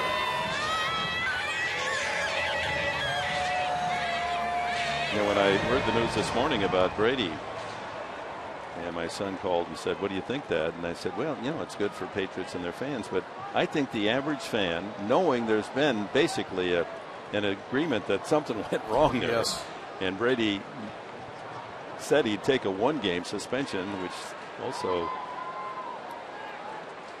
offers some guilt. There's a one-hopper into the shift. That some penalty should have been served. He shouldn't have gotten off scot-free. That's just my opinion.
Inning, Justin Upton with an RBI double, and Jed Jerko followed with a line single to bring in another run. 2-0 San Diego.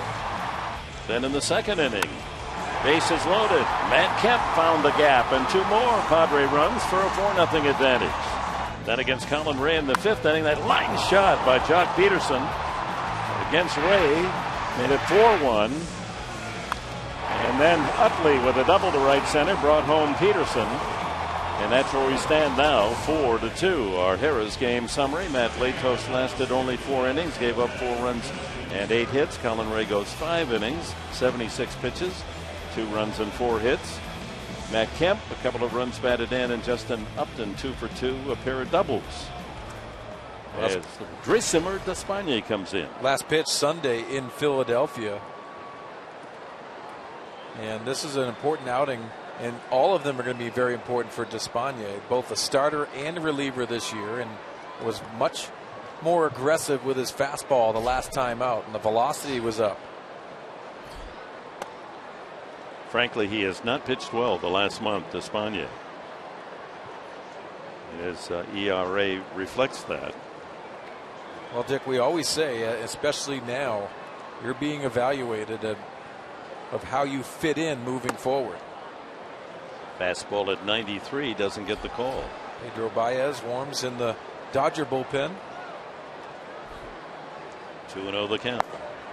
I think it's so valuable to have a guy like Despaigne on your team. If he can perform as a starter, go to the bullpen, kind of be your swing guy. And I agree with that, Steve. And having the ability to eat up innings, which in the start that Colin Ray was very effective tonight.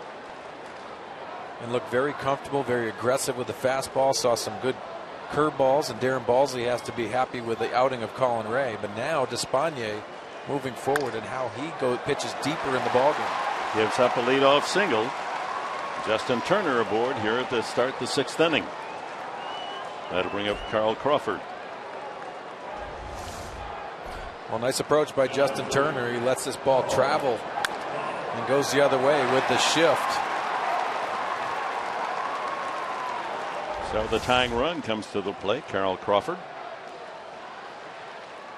doubled to center field and sent a long fly ball to the warning track in right center the last time. Mark McGwire tutoring young Corey Seager. Ball 1. And a lot of it in game right now from Mark McGwire is going to be game planning against Despaigne. All of those hitters will come up. He'll give them what he thinks.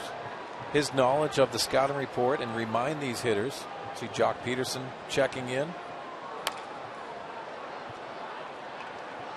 1-1 to Crawford.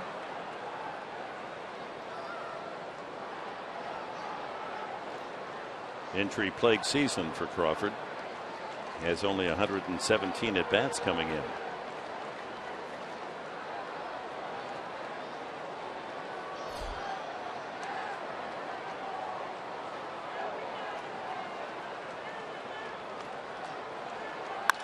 Another base hit to left field. They're going the opposite way on Despagne. Turner and Crawford. Tying run aboard, no one out, and Yasmani Grandal the batter. Mark Zepchinski gets loose in the Padre bullpen. You're wondering how long that leash is with the lead of the San Diego Padres. Again, another Dodger going the other way. And good hitting by Carl Crawford, letting that ball go deep. And a hard ground ball to the opposite field.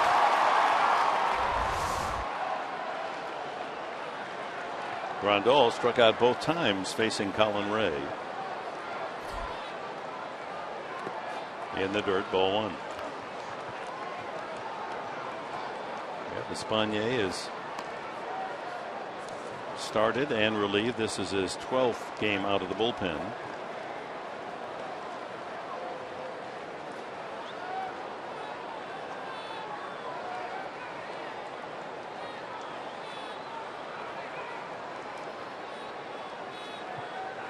Peekaboo stance for Grandal, 2-0. Steve Finley, you're down near the dugout, and Yasmani Grandal, not your prototypical setup. What do you think of his setup?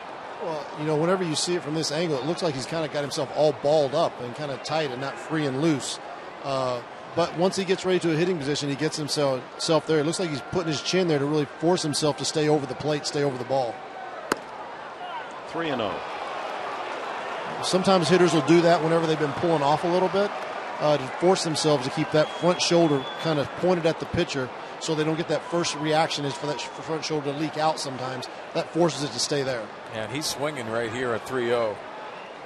He has intent to try to drive the ball out of the ballpark and change the game. Didn't get a chance. 4 pitches and the bases are loaded. And basically this is what Despagne has offered the Padres the last month or so. He just can't get anybody out. And Murphy has seen enough already. 2 singles and a walk. The bases are loaded and the 4-2 lead in jeopardy. Murphy has not signaled to the bullpen as yet, but when he goes out, invariably he takes the ball and he wants the left-hander. So a break in the action. Padres leading 4-2, but the Dodgers have them loaded up with no one out.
Tonight, Aztec football with Rocky Long is back.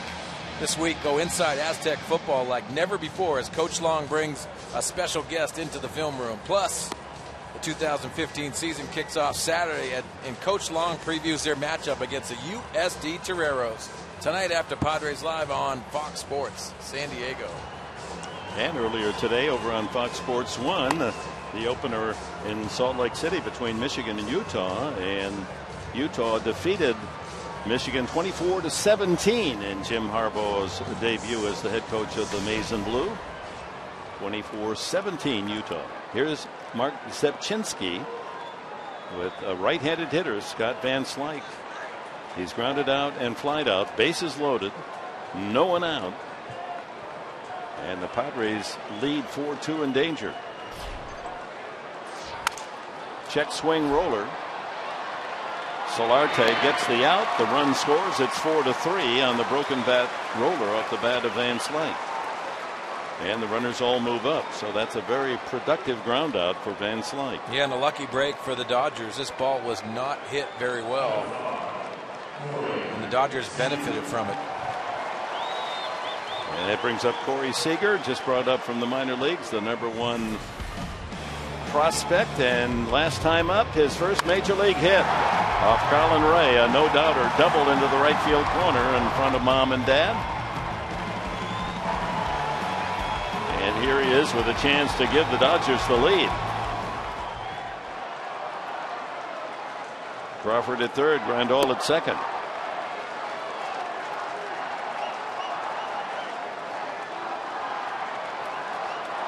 Pitcher's spot due next. First base open.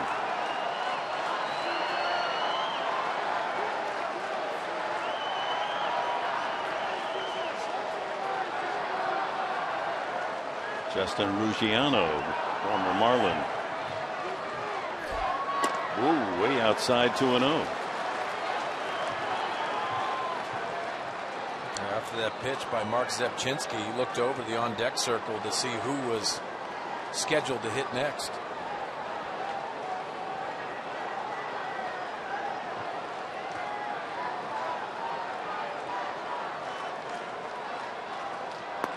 Boy, not close to throwing a strike. 3-0. So Despaigne came in, gave up signals to Turner and Crawford, walked Grandal on 4 pitches to load the bases. 1 run is scored on the ground out by Van Slyke. And now Zepchinski falls behind 3-0. First base open.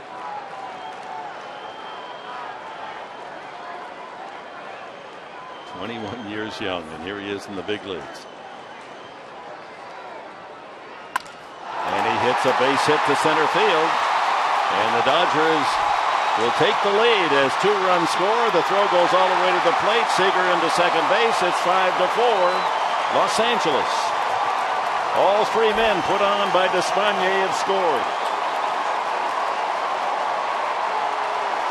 And in his debut as a big leaguer, Seager has 2 hits and 2 runs batted in.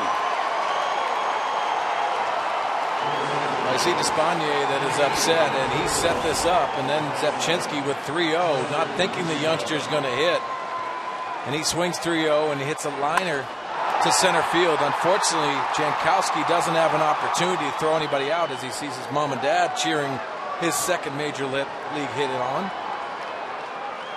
But the high throw by Jankowski allows Seager to advance to second base. That's a lot of confidence right there Mattingly has in a young kid to give him a swinging away on a 3-0 count in a big situation like that. Well, we may be looking at the shortstop of the Dodger future for many years. Ruggiano, well-traveled veteran. Just another bonus on that bench for the Dodgers, who can collect as many as they want with that $300 million budget. He's had only 3 at-bats as a Dodger, 0 for 3. And another line drive. Seager had to hold. Now he rounds third. He's going to try to gamble on Upton, and he makes it. On to second goes Ruggiano, and the Dodgers now lead 6-4.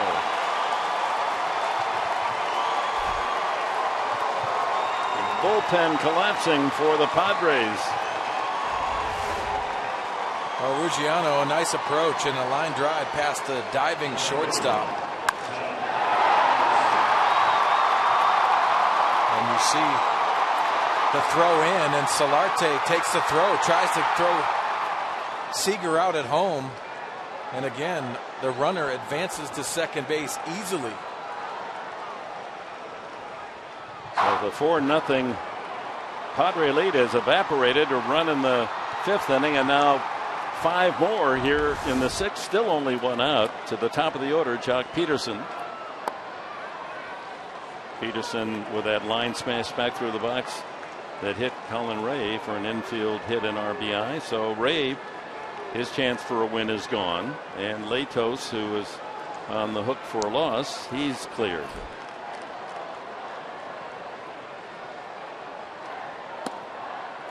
Ball 2. Just as Despaigne walked Grandal on 4 pitches, he came around to score. Zepchinski fell behind Seager 3-0, paid the price, a 2-run single. And now it's 2-0 to Peterson.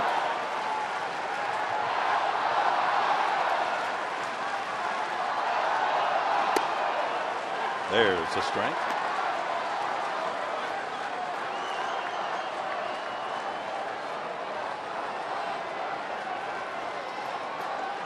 Frank Garces just called up today from El Paso. Has been up and down with the Padres 3 or 4 times this year.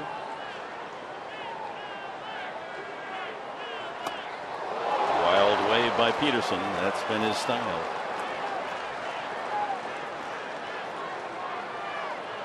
So Despaigne doesn't get it now. Charged with all 3 runs, a couple of hits and a walk.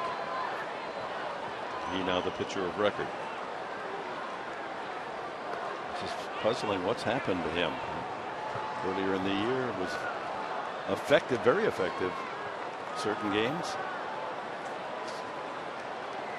Had his troubles of late. Oh, and I agree with you, Dick, in trying to find out what his niche is in the ball game and getting opportunities both as a starter and a reliever. Pop fly, Wallace tracking it and reaches in for the out. 2 away.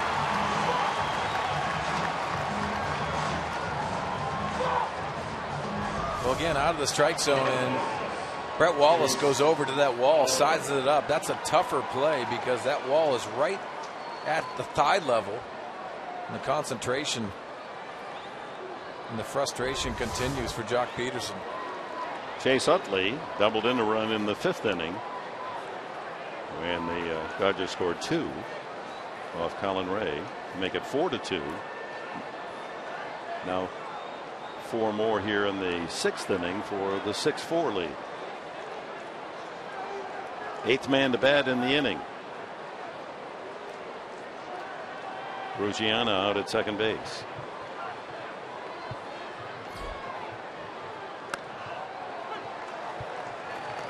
Breaking ball for a strike.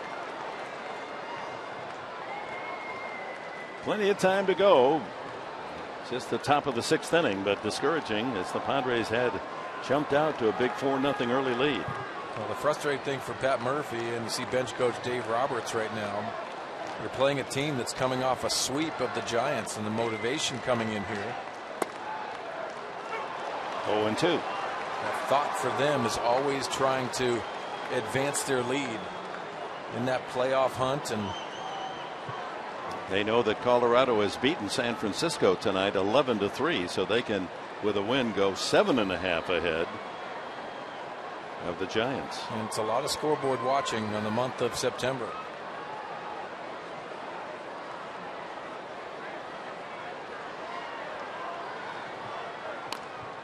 Off the head of the bat, foul.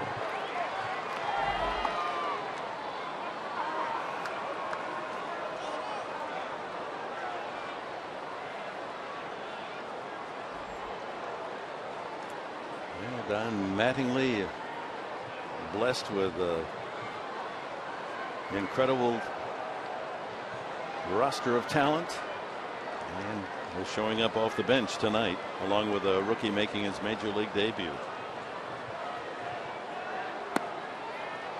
1-2.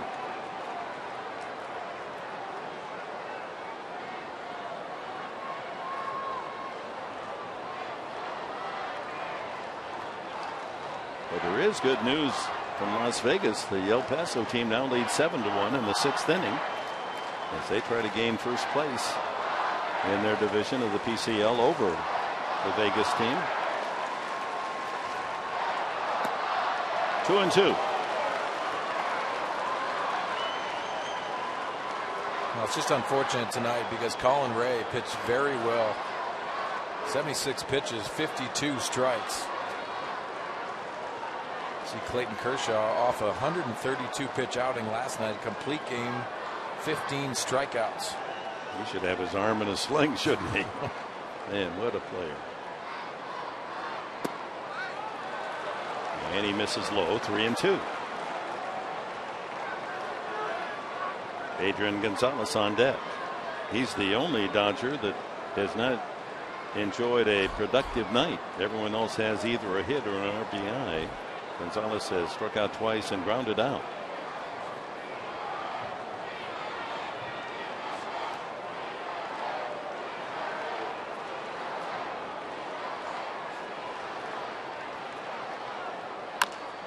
Chop to the mound. That's going to be a tough play. Zepchinski throws it away. Another run scores. Utley is still running. He's on his way to third. Kemp plays it in. Utley will settle at third. It's 7-4. We're guessing they'll score that as an infield hit on a swinging bunt, and then the error. Zepchinski does the rest of the damage. We see Zepchinski barehanding this ball and throws a two-seamer to Brett Wallace that just takes off and runs away from the glove of Wallace into right field. And off and running is Chase Utley all the way around to third base. Ruggiano scores on the play. Now a 5-run 6th inning, and they've hit around, and here's Gonzalez. He sends a high fly to Jankowski in left center, and the inning finally comes to an end. Dodgers bat around. They score 5 runs on 5 hits and an error and a walk. And the 4-0 lead is now switched to 7-4 LA.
Rays 7-4 in the bottom of the 6th.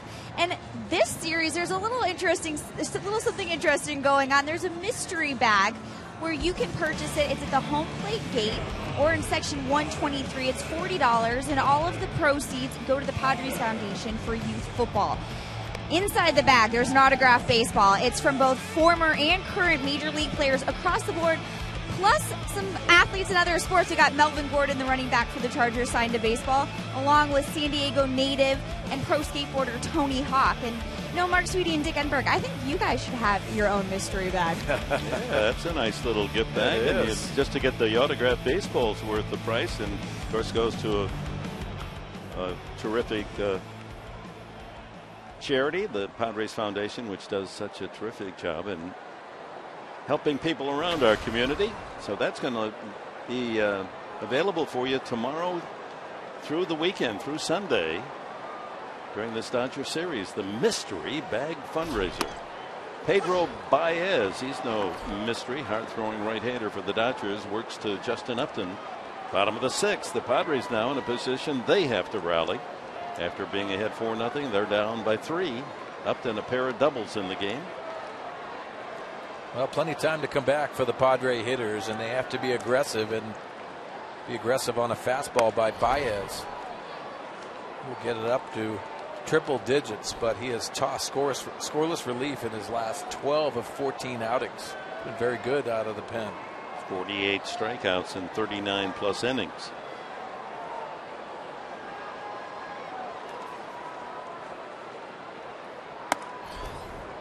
Two and one. Young guy, right-hander Baez, 27 years of age. There's Kevin Quackenbush, loosens up.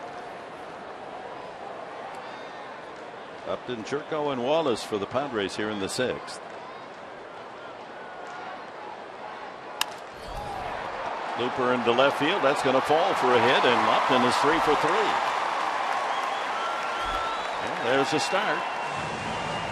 After 2 line drive doubles, or a ground ball that was hit so hard it went for a double pass shortstop, then the line drive double to left center, then a bloop. Yes, this ball runs in on the hands of Justin Upton, and he muscles it to left field. Sits nicely for Justin. Churko, line drive, drove in a run with a single in the first inning, and bounced to the mound the last time.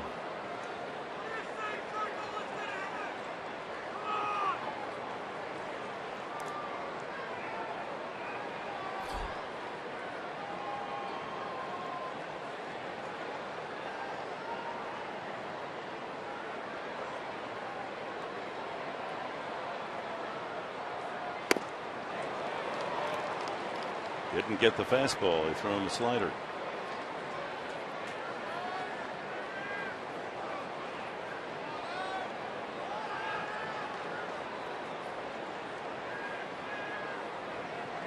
Chet with his 41st RBI with that single in the first inning.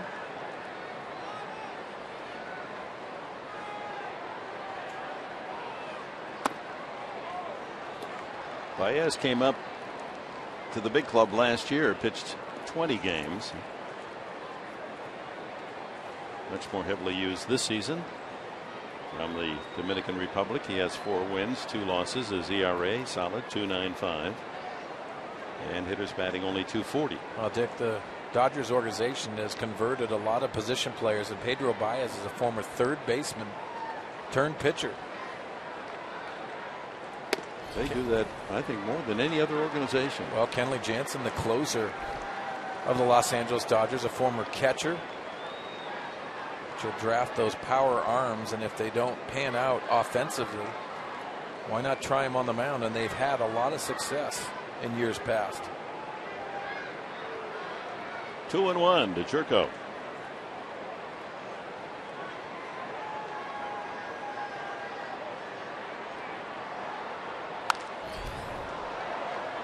.97 on the fastball.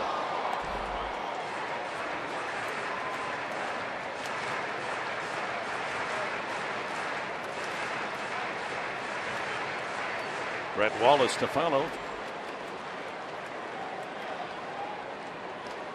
This will be the last visit by the Dodgers to Petco. The Padres have a date right at the very end of the season. In fact, they'll close out the year, the first 3 games in October in LA. There's one back to first, double play. Well, we're going to say at second base that in the process of trying to make the flip and catch, that the second baseman Utley didn't hit the bag. Let's see. Let's see the footwork. That looked okay from that angle. Let's see it again. Well, this side angle is going to be much better. Watch that front foot. See if it's applied to the bag. Yeah, was it resting in the front edge of the bag? Now that was the old phantom call in the old days. Don Mattingly out to make his point to second base umpire Chris Conroy. I'm sure, says Conroy.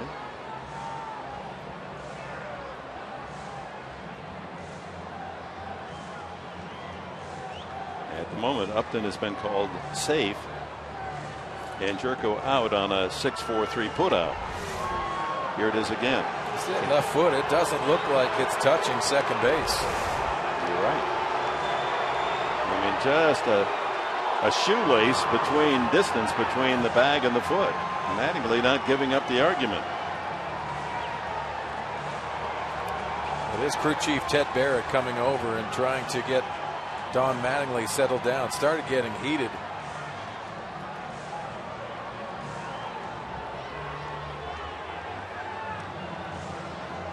It's an interesting argument. Mattingly, even though it seems somewhat insignificant, he's really battling. His team's in first place. They've won 8 out of 9. He wants to show his dugout that he's still going to battle for every call. Now here it is again. Yeah, that left foot is not on the base when he receives that ball. And previously, before instant replay, that wouldn't even have been a call. And now they are being very specific. Now they're going to check this out.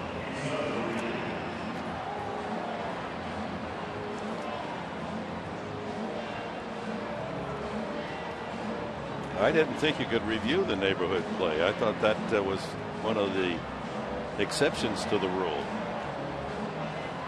But I guess umpires can be convinced that they can look at it anyway.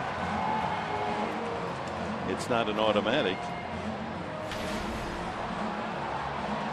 Utley checking out his action on the big screen. My question is, why did Chase Utley not have a foot on the base?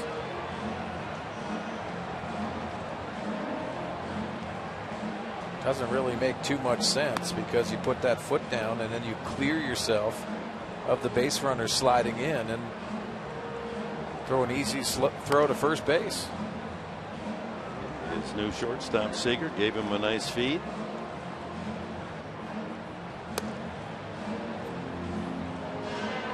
You almost have to put a magnifying glass to see how close that foot was to the front edge of the bag. From that angle you can't tell. But we had an earlier shot. It just appeared just a sliver of space between the left foot of Utley and the front edge of second base.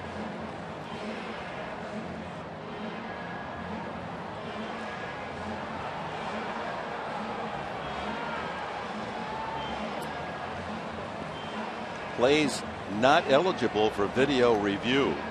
Balls and strikes, fair, foul, and trap plays in the infield, tag up on a fly ball, and judgment portion of the neighborhood play, which would seem to fall under this particular review. And they got it right.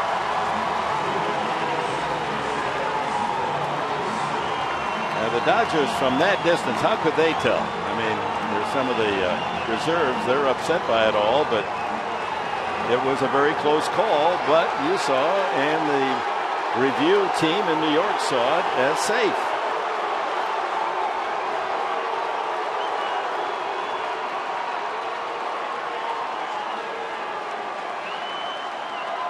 So Jerko out, 6-4-3. You see the manager, Don Mattingly, still voicing his displeasure of the call in general. Well, the Padres will win out, have a chance to chip away at that 7-4 lead. Here's Brett Wallace.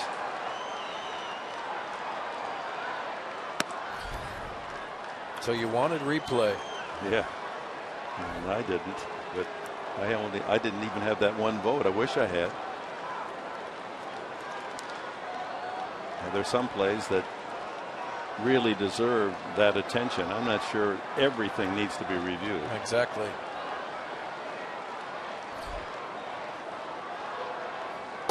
It certainly has changed the pace of a baseball game.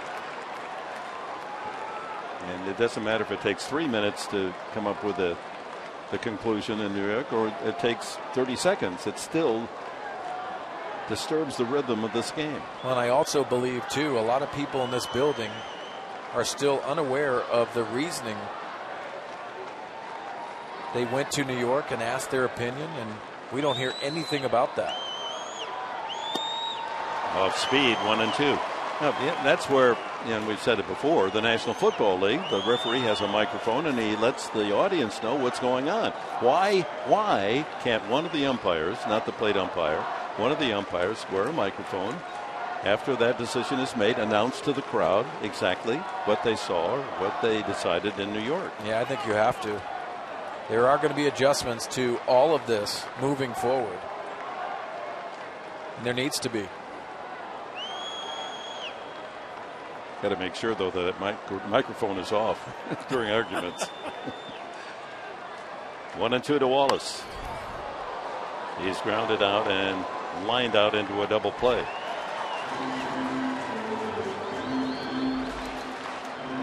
Big run out there carried by Upton.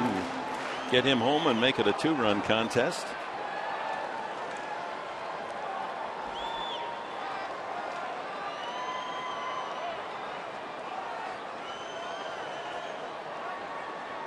Padres trying to put a dent into this late season run by the Dodgers. They've won 8 out of the last 9. It took a no-hitter to beat them. The only loss in the last 9. Fouled at the plate. Change up.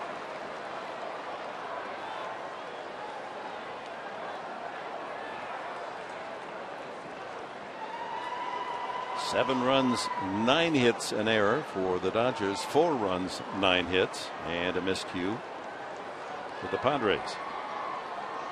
1 out in the 6th.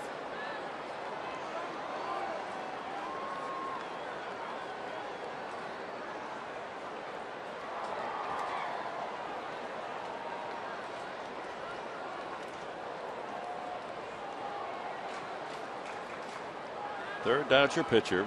Leto started, then Peralta an inning, and now Baez.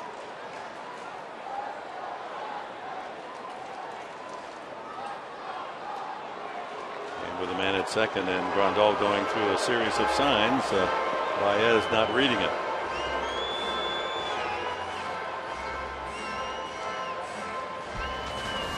So here it is. Plays ineligible for video review go down to the 4th judgment portion of the neighborhood play. In the old days, that no doubt about it, that's a double play. If you're close to the bag trying to elude the runner, they called it an out. But now everything examined really microscopically.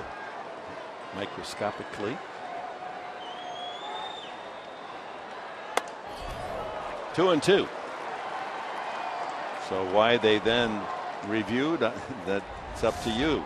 Well, here's a neighborhood play, and that left foot not applied to the bag, and that's what the umpire, Chris Conroy, ruled immediately. The eyes of an eagle out there. That's a heck of a call. 2-2 to Wallace.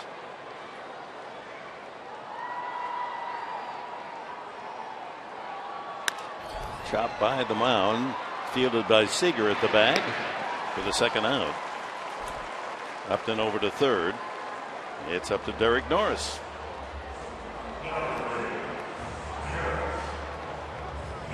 Norris has singled and scored and struck out swinging the last time. Chance to pick up his 56th RBI.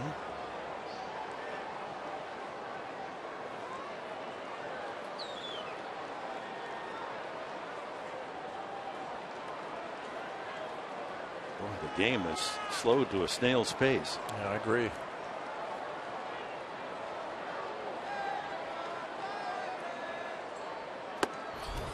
With the Dodgers batting around top half of the inning and then the delays here in the bottom half, it seems that this 6th inning has chewed up about an hour alone. Closed captioning tonight's game brought to you by Wiener Schnitzel.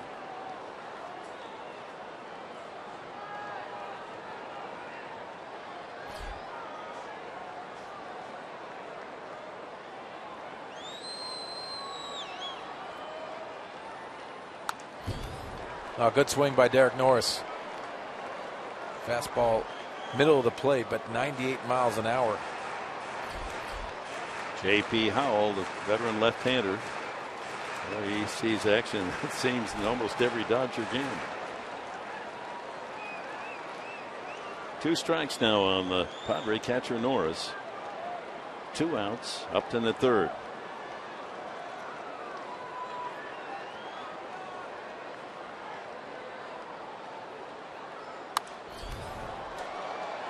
Time now to check the Cholula flamethrower, and why wouldn't we with Pedro Baez on the mound? Gets triple digits, but tonight 98 miles an hour.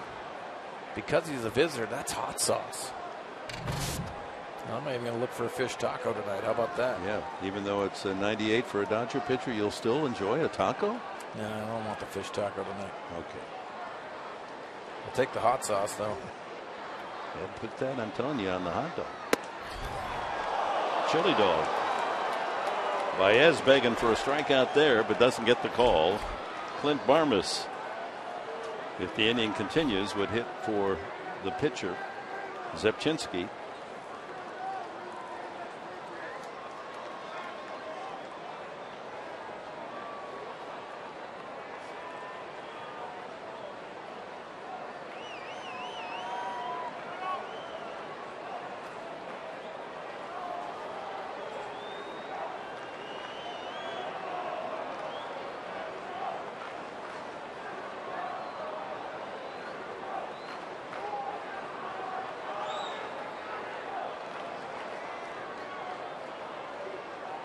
Line drive, fair ball into the corner. That'll score Upton easily from third, and on to second goes the Padre leader in doubles this year, number 28 for Derek Norris. It's 7-5. Yeah, this has got to heat up manager Don Mattingly of the Dodgers just a little bit because of that previous call as Justin Upton scores a run. This is a really nice swing by Derek Norris. That short stride and gets his foot down early. With that plus velocity on the fastball, he takes this to left field, and that's a great looking swing. Second hit and of the night for Norris and an RBI. And that brings the tying run to the plate. And a meeting at the mound for the Dodgers. Clint Barmas introduced as the pinch hitter. 3 RBI day yesterday for Clint Barmas against Cole Hamels.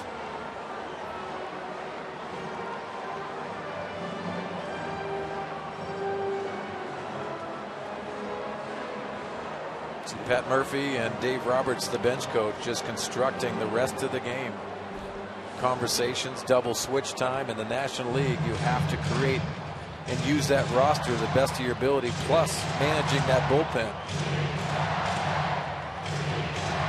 A bullpen that has failed the Padres and Murphy tonight, with Espana giving up 3 runs. Zepchinski an unearned run.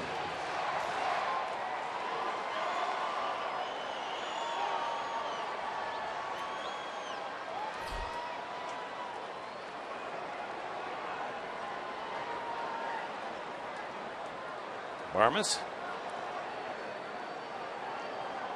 reliable veteran infielder. Norris at second. Strike one.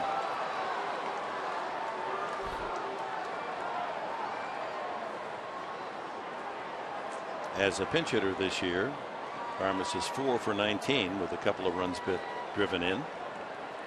Gets the high strike, does Baez.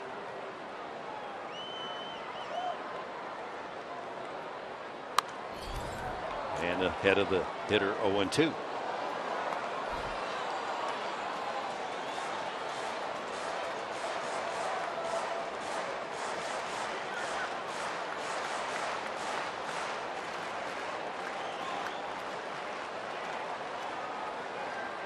So Zepchinski in his 1 inning allows 2 runs, 1 earned, 3 hits. 7-5 now, Padres trailing the Dodgers. Fly ball, routine to left. Crawford collects it, and the inning is over, but the Padres scrape out a run. Upton single, Norris an RBI double. It's 7-5.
Baseball brought to you by Mercury Insurance. Log on to mercuryinsurance.com and see how much you could save.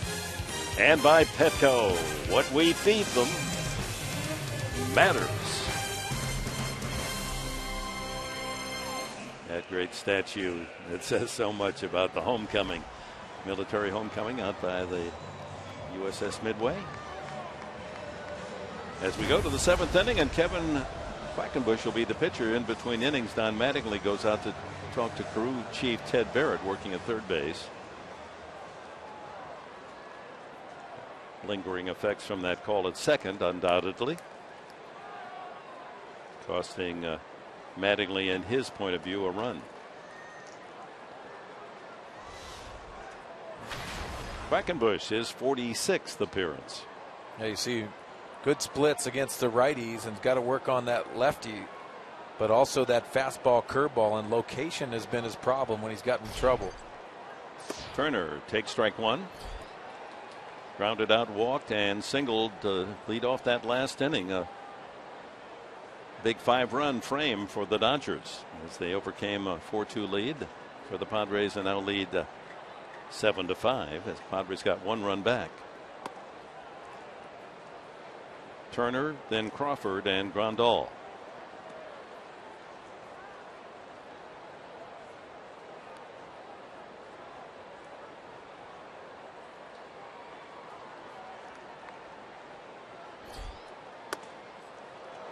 One and two. Good fastball by Kevin Quackenbush. That down and away fastball has late life in the hitting zone.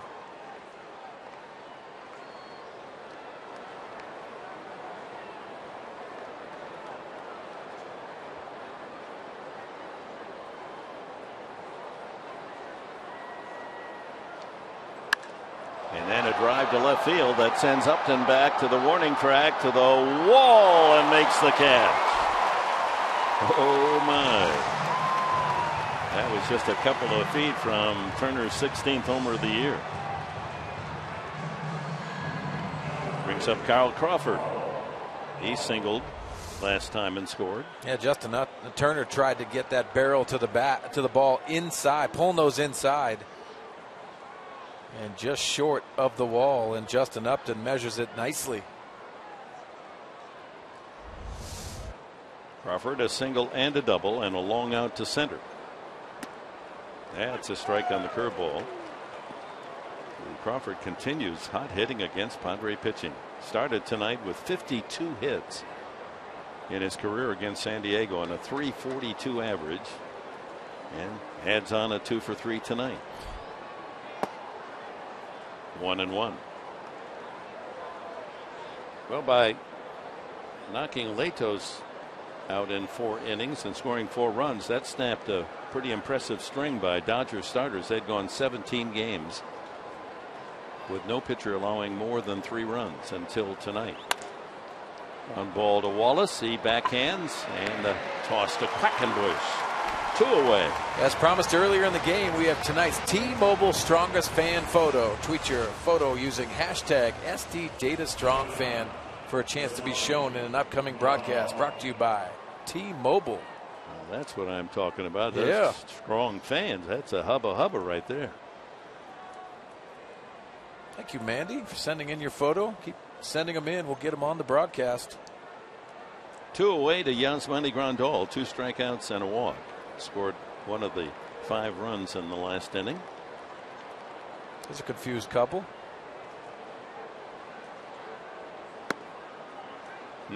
Pretty good pitch.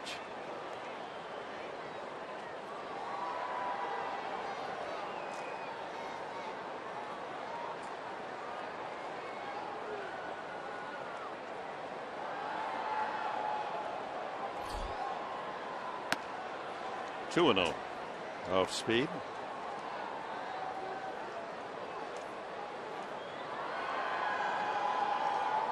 Dodger pen continues to be active. I believe that's still Howell. Yeah, the veteran left-hander still staying loose, so we'll probably see him bottom half of the 7th. 3-0. Jankowski scheduled to lead off the 7th, and then Solarte and Spangenberg. So 2 of the 3 left-handed. Solarte, of course, will switch it around, hit right-handed against Howell. So Mattingly wants the southpaw to be ready. And a 4-pitch walk to Grandal. That's the 2nd time in a row he didn't see a single strike. First base runner allowed by Quackenbush. Brings up Scott Van Slyke.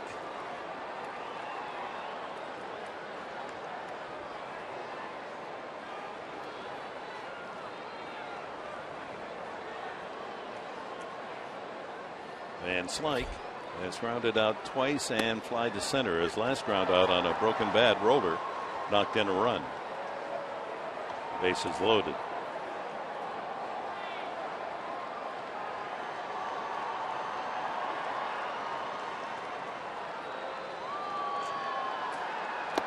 Went around.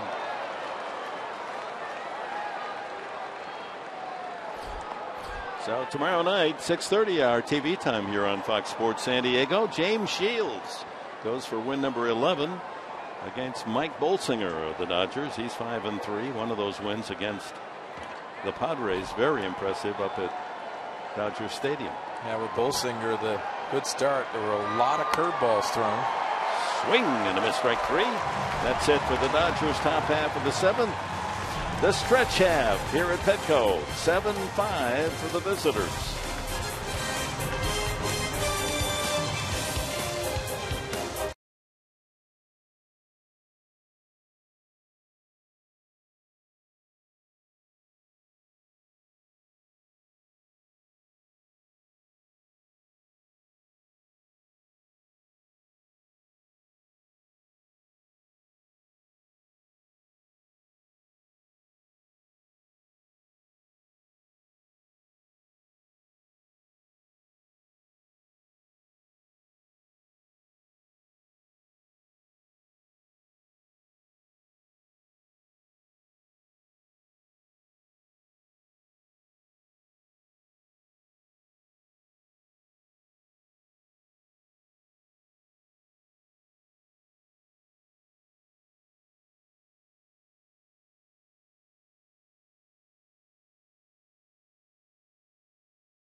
660 Fox Sports San Diego. But first, an encore edition of Behind the Bolt with Nick Hardwick.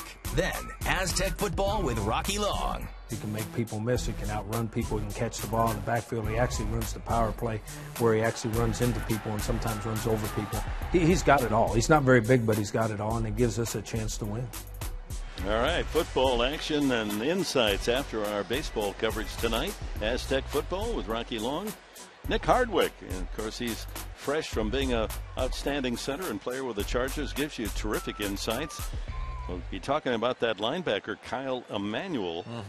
And then extra 1360 Fox Sports discussion follows that. Big lineup after the game tonight. They're high on Kyle. Say South Dakota State, is that where he's from? You got to be careful because there's North Dakota, South Dakota, North Dakota State, South Dakota State, and if you get the wrong one of the four, then you get mail. You're going to hurt someone's feelings. That's right, and that's good. The loyalty there. J.P. Howell making his 53rd appearance of the year. It's not velocity on the repertoire for J.P. Howell. Fastball, curveball, and changeup. For the Padre hitters, you have to elevate his pitches. A lot of his pitches have that late break down in the strike zone. Jankowski's flied out and grounded out. 1-2 the count. Howell's now 32. He's had a terrific record with the Dodgers after he came from Tampa Bay a couple of years ago. Jim Johnson, right-hander. And he laid off. 2-2. Solarte and then Spangenberg to follow here in the Padres 7th. They need 2 to tie.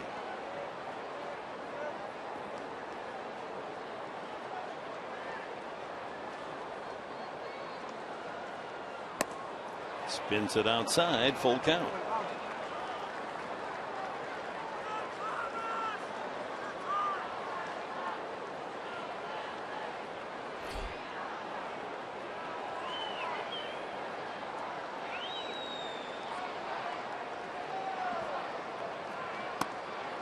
Strike 3 called. Jankowski thought that was ball 4. The man that counts, Samari, says you're out. Let's take a look at this pitch on Fox Tracks by Nissan. Right on the top part, and you see Yasmani Grandal pulling it into the strike zone to add that deception. And the veteran hits the corner and gets the strikeout. Solarte hitting left-handed, a double to left center, a single to right, scored 2 runs, and then he lined deep to right field as last time. Really has improved from his right-handed swing. Takes ball 1. Did not get the start against Cole Hamels, the Texas left-hander, yesterday. Did come into the game, but an improved approach from the right side.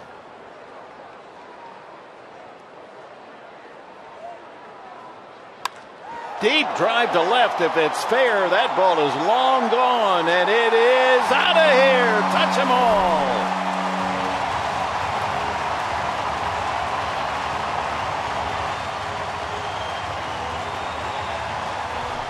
Solarte's 3rd hit of the night, and he cuts the lead to 7-6.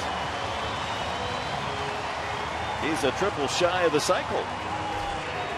Well, we said improved approach, and why not? Elevated pitch, and he attacks this ball. Simple approach, but powerful from the right side by Solarte. His 12th home run. What a sound. Coming in hot, Western Metal Supply Company. Let's take a look. That's top shelf. Watch the windows. That took out a plate full of tequila specials.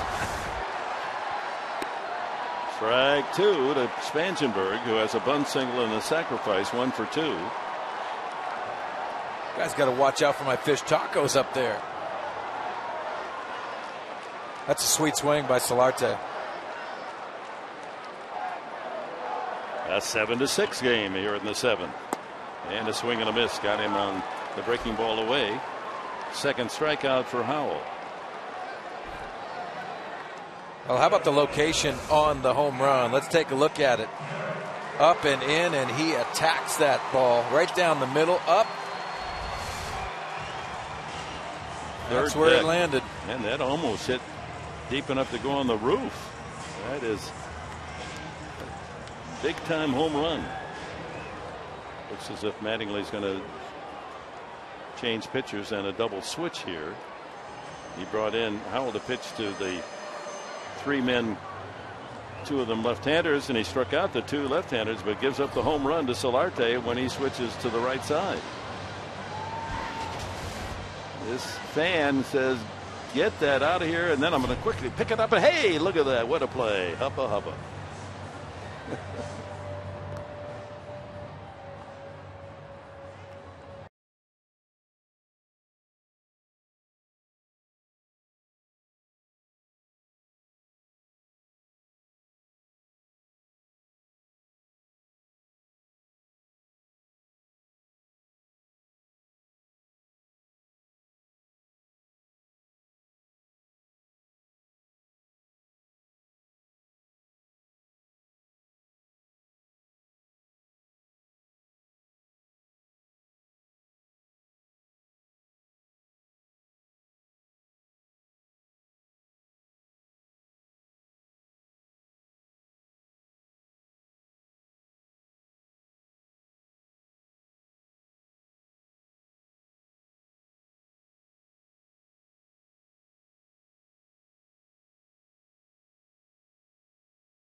Presented by the authority of the San Diego Padres. It may not be reproduced or retransmitted in any form, and the accounts and descriptions of this game may not be disseminated without the express written consent of the San Diego Padres.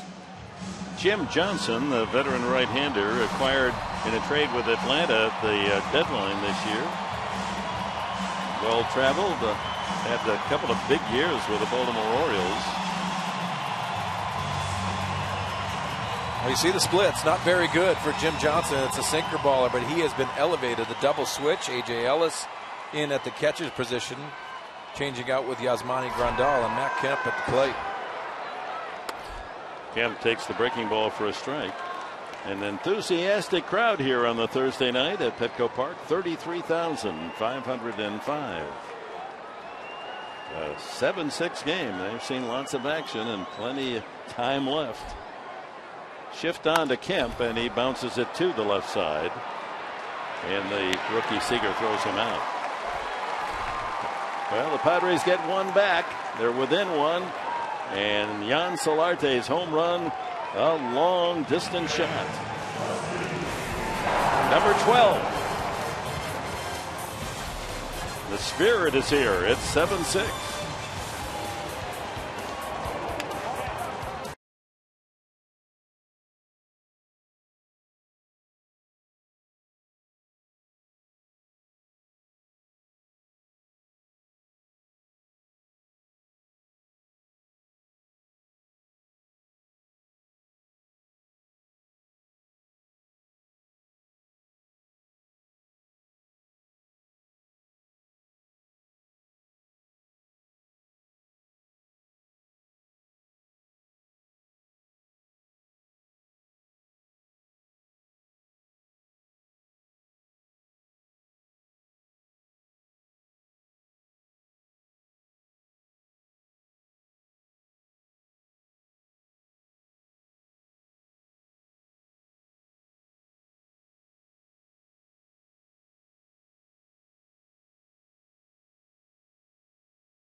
Here in the top of the 8th inning. Steve and I are working on Padres Live, the postgame show, which will be brought to you by Cox Communications. And I tell you, this is where the Padres needed to get to. They had to get into the bullpen because the Dodger pen has been struggling. It is. They've been looking for that consistent late inning bullpen the whole year, and the Padres have been great at coming back late in ball games here at Petco Park. So we need to get the rally sticks going. Yeah, got to get it going. Add a little bit more to Solarte's power. Hopefully they'll turn it around. When we see you in the postgame show, Dick and Mark, we're going to also have Fox Sports San Diego MLB insider Scott Miller along with us, and he's going to talk about some of the possible managerial openings that he expects, and we'll show you some of the hottest players in baseball in the second half of the season. So we'll see you after the final out. All right, Mike. Kevin Quackenbush into his second inning of work, facing young Corey Seager. After striking out the first time, his first major league at bat, rifled a double to right and a single to center that knocked in 2, scored 2, driven in 2 in his debut. Breaking ball. He chases 1 and 2. Seager, then A.J. Ellis. The double switch made. Ellis came into the game with the pitching change, J.P. Howell. So Ellis in the 9th spot in the batting order. Woo. And then Jock Peterson, the leadoff man.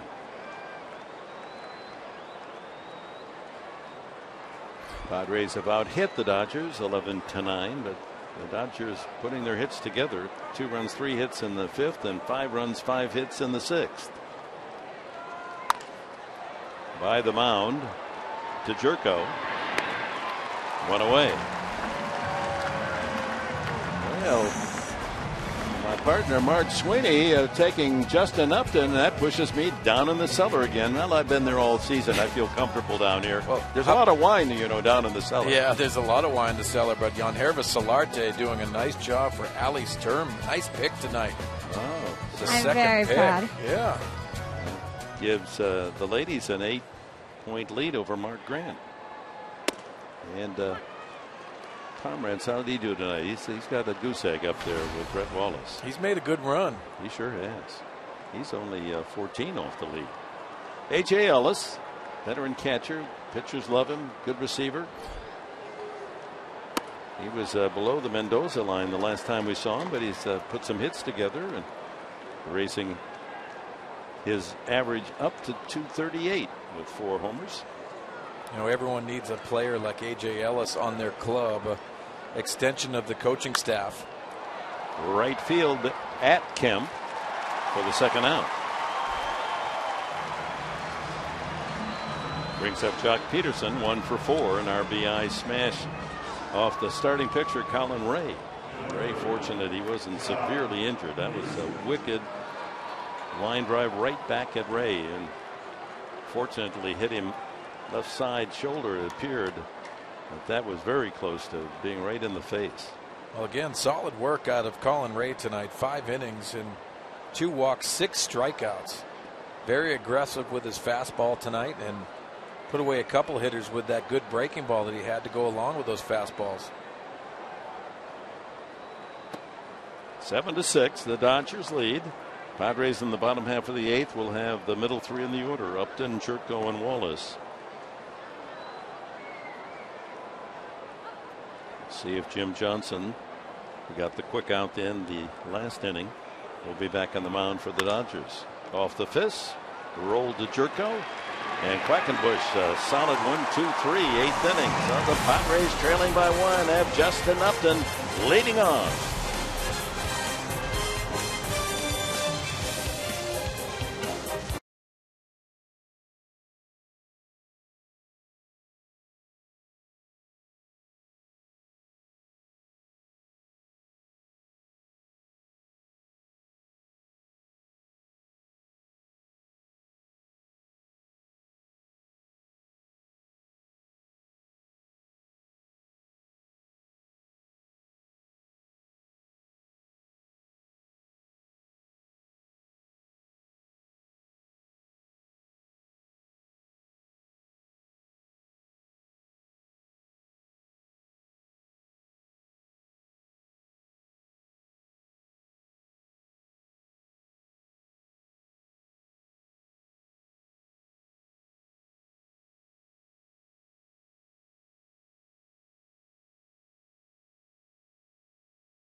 7-6. Solarte's home run pulling the Padres 1 run closer. The difference in the game now is the throwing error by Mark Zepchinski on the swinging bunt by Utley back in the 6th inning, and run scoring all the way from second base on that play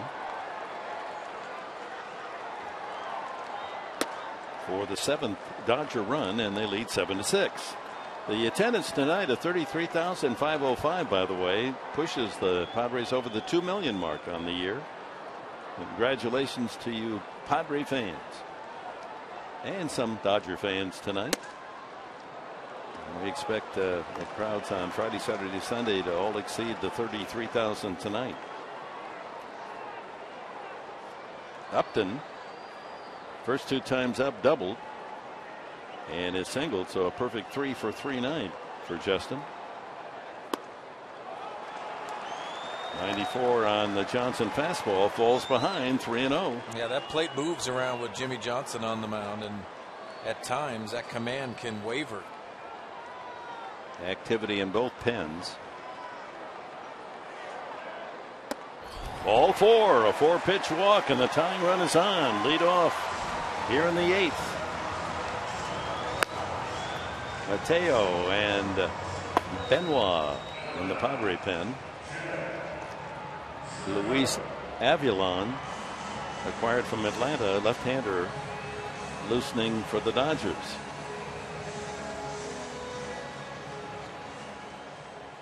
Jerko singled in a run in the 1st inning. He's grounded out twice since. Almost a 2-0 approach by Jed Jerko right here in this situation. Well, the Dodgers, in winning 8 of the last 9, have given up no more than 4 runs in those games, but the Padres have hit them for 6, but still trail by 1. Avilan Nicasio warming up in the Dodgers bullpen. With these September call-ups, you have a lot of arms to your disposal. Jerko going for the lead with that swing. Yeah, and I love that approach too. You're looking for a guy that's trying to throw a quality strike after walking Justin Upton on 4 pitches.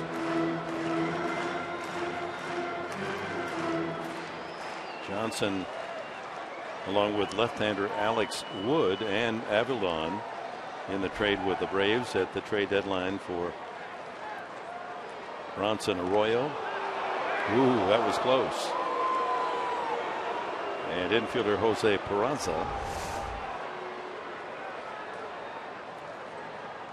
Yeah, that was very close. See that tag right down on that right arm of Justin Upton. Gonzalez does that about as well as any first baseman. Yeah, such a benefit to be a left-handed first baseman. You let that ball travel inside. I'm going to get that trade straight. The Padres got Alex Wood, Luis Avilan, Jose Peraza, and veteran pitcher Bronson Arroyo from Atlanta for infielder Hector Olivera, Paco Rodriguez, the left-handed pitcher, and a right-hander Zach Bird, and a competitive balanced draft pick. Over, but no call from plate umpire Hamari. It's 2-1. That was a good pitch. Brett Wallace had some big hits for the Padres on deck.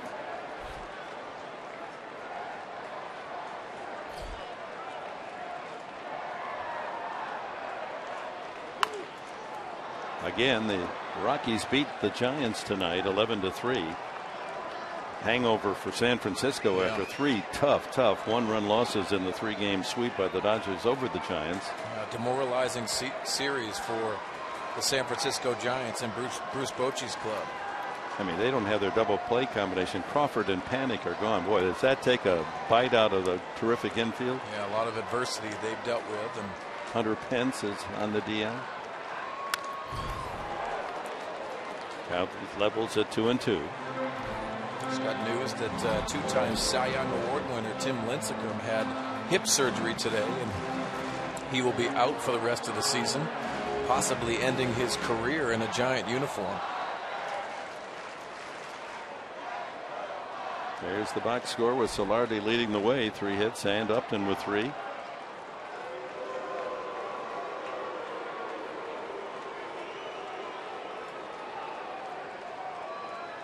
Yeah, not a bad time to run if you're Justin Upton. Seen a lot of balls in the dirt. That slow breaking ball as well. There he goes. And there's a ball hit deep to left center field. It's way back. And Jerko will touch a ball. The Padres grab the lead.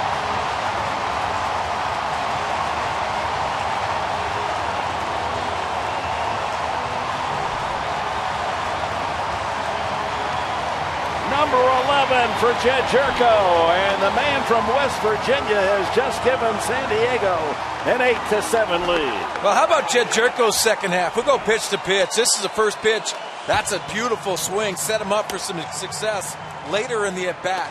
Again, staying off that breaking ball, the two-seamer, and then the mistake going the other way. And there it is, the big bomb by Jed Jerko looking into the dugout. A 2-2 pitch, and that was sweet. So the leadoff walked up and sets the table, and Jerko delivers. And the Padres, after leading 4-0 early and sacrificing that lead 7-4, have battled back single runs in the 6th and 7th, and now a 2-run shot from Jerko's bat to take the lead 8-7. The battling Pods. And there'll be a Dodger pitching change as Johnson rocked here in the 8th inning. We'll take a break. The Padres back in front, 8-7.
Lead 8-7, bottom of the 8th, and take a look at Jed Jerko's swing and the location of the pitch. Middle in, and he knew it exactly when. And let's take a look at the side swing. Gets his foot down, his lower half works so nicely through that baseball. And Jed Jerko knew it as he takes a look at the bench. How about Dave Roberts, the bench coach? And Mark Conte, the hitting coach, almost as if to say, I told you. Jerko's 11th home run, giving the Padres a lead here in the bottom of the 8th inning. And it brings on Luis Avilan with no one out, and Brett Wallace, the batter. The ebb and flow emotionally of this game. A lot of Dodger fans here. They were quiet as the Padres built a 4-0 lead, and then they were crowing when LA scored 2 in the 5th and 5 in the 6th, a 7-4 lead. Now it's the Padres fans, their turn to stand and cheer. 8-7. Wallace has grounded twice to short and lined into a double play tonight. Off the fist, a roller to Gonzalez, and the toss to the pitcher covering for the first out here in the 8th. We can duck in a couple of scores in the NFL finale of the exhibition season up in San Francisco. The Niners beat the Chargers 14-12. in many ways a meaningless game. Not many starters played that last exhibition. And in the Pacific Coast League, El Paso moves into first place with a 10-1 win over Las Vegas. How about those Chihuahuas? They were barking and snipping right at the heels tonight. And to the mound goes Mattingly. Avilan got the left-handed hitter out, so he's going to go back to the bullpen with Norris, a right-hander, due up. We're going to see another pitching change. The 7th man tonight to pitch for the Dodgers coming in.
Padres now with the 8-7 lead, 1 out, and Juan Nicasio is the 7th man used by Don Mattingly tonight. The 28-year-old right-hander, former Colorado Rocky. Tomorrow night it'll be Mike Bolsinger for the Dodgers and James Shields on the mound for the Padres. Game 2 of the 4-game series. 6:30 our TV time here on Fox Sports San Diego. Big crowd expected. If you don't have tickets, we hope you'll join us here on Fox Sports San Diego. Shields looking for his 11th win. He's 10-6. Bolsinger is 5-3.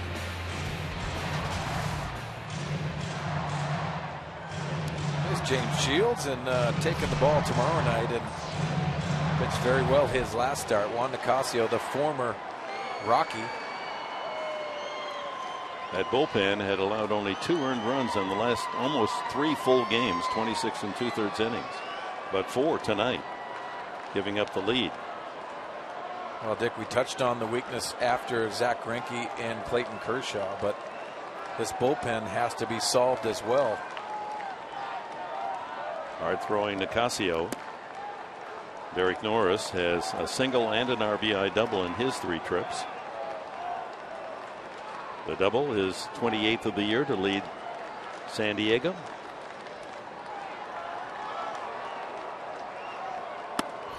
That's a strike at 95. Nicasio, when he was with the Rockies, it was puzzling that he just couldn't get batters out with his stuff. Yeah, electric stuff and a prized arm, fastball, slider, and changeup. As a starter, he was basically a 500 pitcher. Yeah, and I think really Colorado and in Denver especially got in his head a little bit. And then last year, after starting most of the season, they demoted him to the bullpen for 14 games and then traded him away for a minor league outfielder, Noel Cuevas, to the Dodgers in the offseason. 3-1.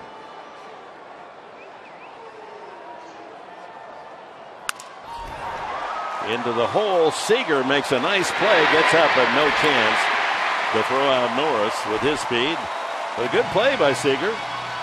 Third hit of the night for Derek Norris. 3 different Padres have 3 hits. Solarte, Upton, and now Norris. Now, good for Norris. That 5.5 hole. Seager does a nice job to his right, just not knowing the speed of Norris. Padres will use a pinch hitter, Alexi Amarista.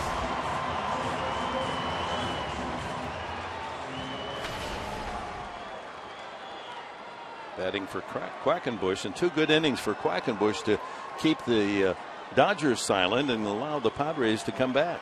Yeah, it really showed a lot of heart by Kevin Quackenbush tonight.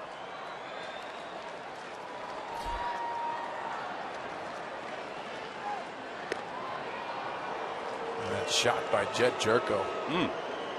Well, and how about Solarte's? That ball was measured at 407 feet. Yeah.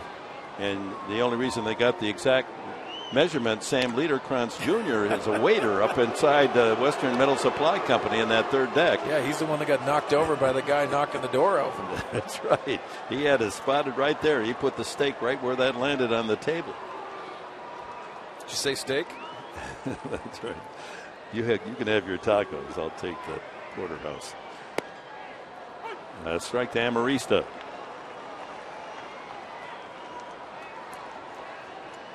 As a pinch hitter this year, Amarista's had 12 at-bats with 3 hits.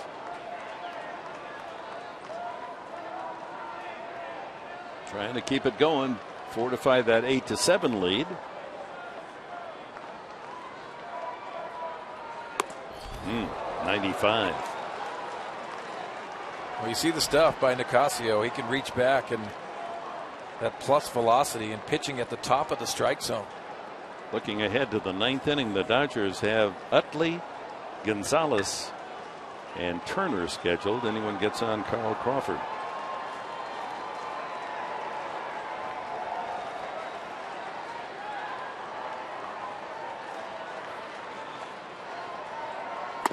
Swing and a miss. He tied up Amarista with another fastball. 2 away, and Jankowski is the hitter. Let's go back to our keys to the game. Brought to you by our Honda dealers of San Diego County. Well, the Dodgers have been hot, and they got no hit on Sunday. Then they swept the Giants. Now they trailed the Padres 8-7 in offense. Runners in scoring position, especially with 2 outs. Runners in scoring position tonight, 5 of 11. Also, the big bombs have helped too. Solarte and also Jed Jerko. Joaquin Benoit is ready. Melvin Upton's going to pinch hit for Jankowski. And both managers using their bench and their bullpen tonight. Melvin Jr. hitting .237 with 5 home runs. Norris at first. 2 outs now in the 8th.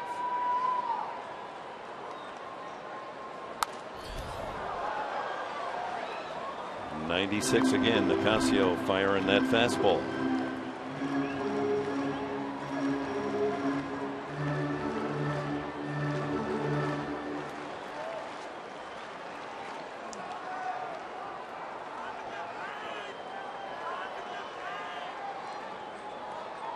Craig Kimbrell getting ready in the Padre bullpen.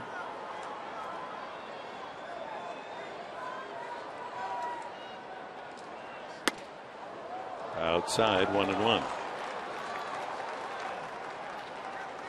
So if you're just joining us, quite a game, an offensive explosion. Oh, Benoit is still getting loose. Will he pitch the 9th and not Kimbrell? Remember, Kimbrell had threw a season high 37 pitches last night in relief. Now Benoit threw 31 pitches last night, 37 for Craig Kimbrell. Right center field, can that get all the way? And Norris with his speed and 2 outs, he's racing around second. He's to third. Around third, he will score. Upton to third. He has a triple, and that's a big insurance run. 9-7 San Diego.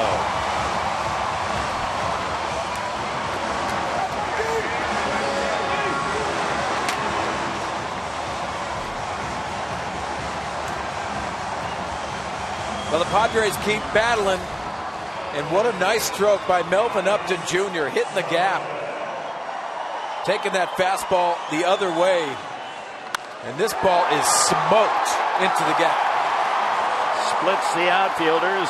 Norris with 2 outs. Running all the way, scores easily, and Upton with his speed.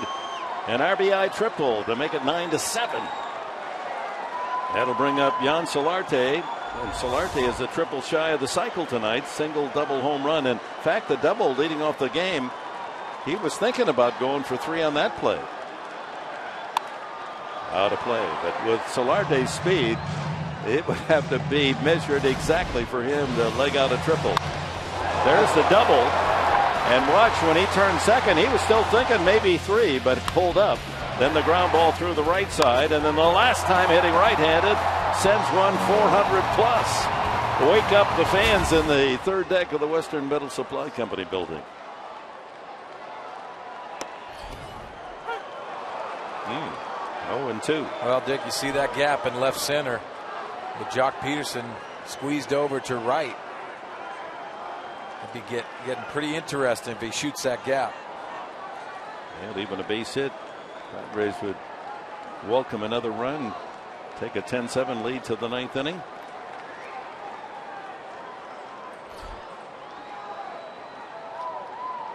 In the dirt, not far enough for Upton to come home. Good block by A.J. Ellis. So trailing by a run entering this 8th inning. The leadoff walk to Justin Upton. The big blast by Jed Jerko, his 11th home run of the year. After Wallace made out, Norris with a base hit to deep short. After Amarista struck out, pinch hitter Upton triples in a bonus run to make it 9-7. And that insurance run might come in huge. See Solarte trying to add on as well.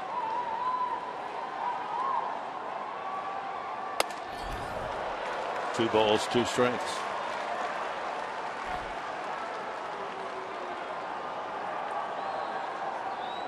Well, that 0-2 pitch was in the dirt by Nicasio. See how he handles it with that base runner on third base. See if Solarte gets a better quality pitch. And the chant comes on, beat LA. Fights it off, 2-2. That was the same pitch to Amarista right there, and Solarte fouls that off.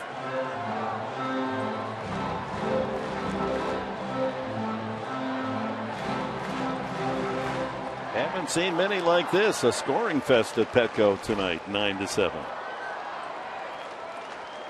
Yeah, football season beginning, almost a football-like score. Love it.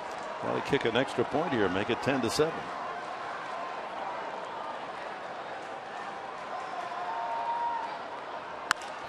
Line down the left field line. Let's see if that stays fair. It is a fair ball. Can he make 3 out of this? No, Crawford digs it out. The big thing is it's another hit and another run, and the Padres do lead 10-7.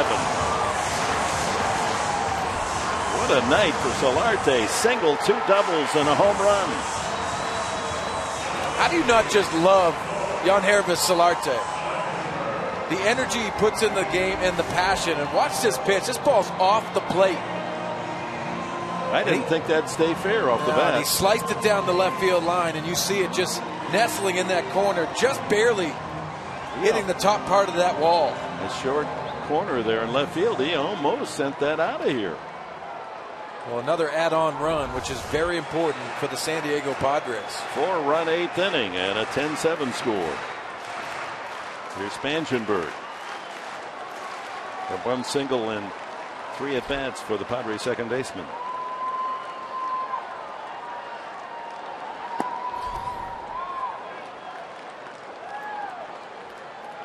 So here's a Dodger team that gave up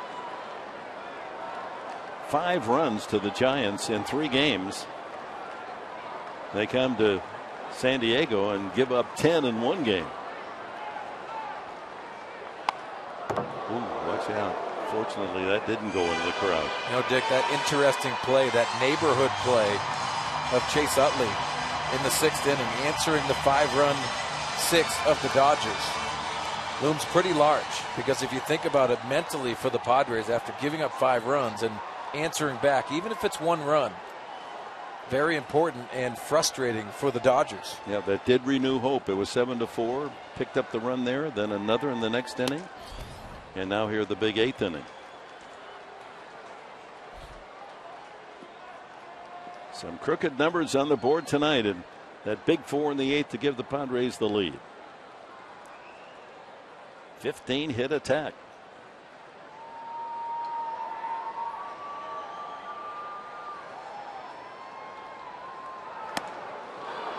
Two and two. Well, these Padre hitters tonight have really grinded out their at bats, constructed some good approaches. Derek Norris having a good night. Obviously Solarte, Justin Upton. Everyone has kicked in tonight. Brett Wallace, the only Padre starter without a hit, and the only other position, the pitcher's position, without a hit. Swing and a miss, and Spangenberg goes down. 8 men bat for the Padres in the 8th, and 4 of them score. San Diego, Jerko, 11th home run, gives the Padres the lead. They add on 2 more. It's 10-7.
The game, we go back to the 8th inning.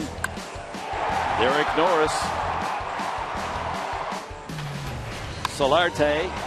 This is earlier in the game, his home run. Jerko's 2-run shot takes it from 7-6 down to an 8-7 lead. And then Melvin Upton off the bench, his 4th triple of the season to drive in an insurance run. Norris scoring. And it's 10-7. As Solarte then followed with another near home run, a double into the left field corner. And Joaquin Benoit, a weary right-hander, comes in after all those pitches last night. 31 pitches last night, 2 strikeouts, 2 walks, and 1 earned run. They're picking up the bullpen and trying to close this out. First pitch strike to Chase Utley, who is 2 for 3 with a walk tonight.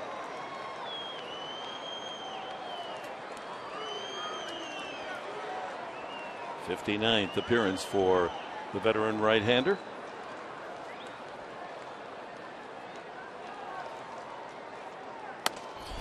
Oh, 96. Melvin Upton stays in the game. He's in center field. Amarista's at shortstop. Solarte moves over to first base, Spangenberg to third, and Jerko to second.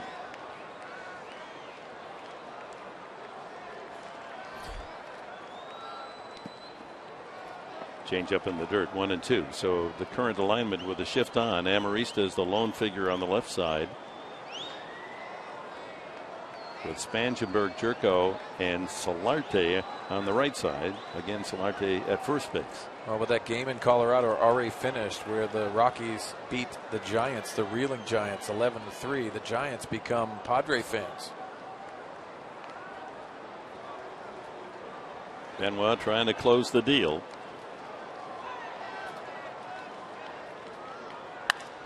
Line drive left field, Upton toward the line, on the run, makes the catch. Well struck by Utley, read just as well by Justin Upton. A great break. That one was headed for two-base hit territory. Yeah, and I agree with you, Dick, and that first step was very impressive. You see him going to get it in the concentration on the baseball, but that first step had a lot to do with that play being made. Adrian Gonzalez, 0 for 4 tonight. A couple of strikeouts, a ground out, and a fly ball. Change up, ball 1.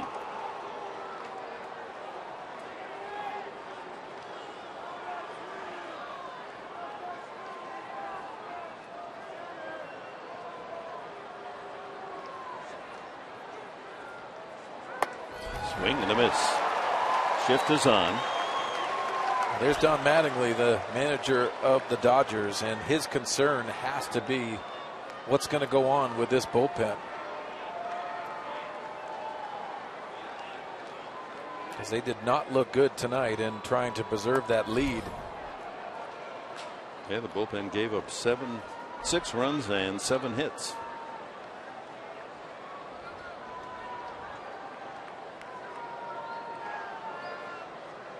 Two and 1 to Gonzalez.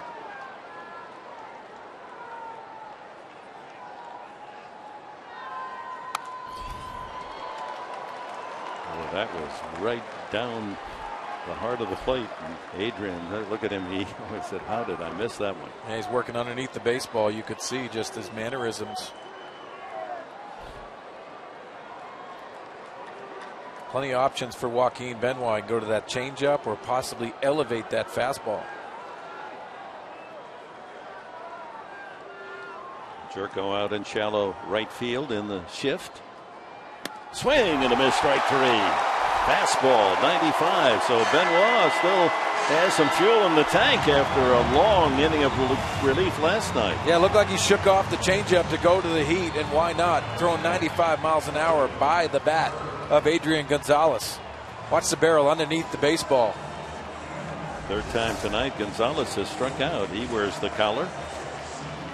Justin Turner, 1 for 3, a single and scored. He was the one who ignited that 5-run 6th inning as he led off with a single against Despagne. Quackenbush now is the pitcher of record for the Padres.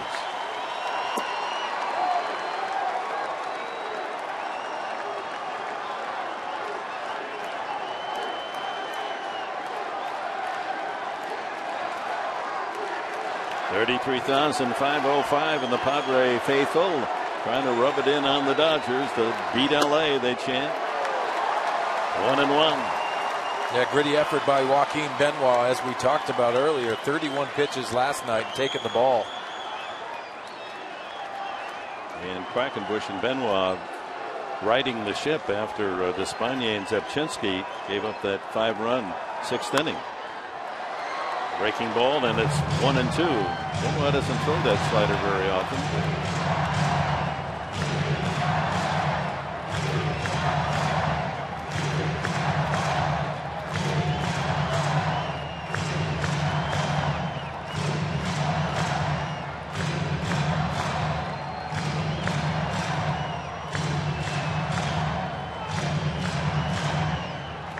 A strike away from slamming the door on a comeback Padre win.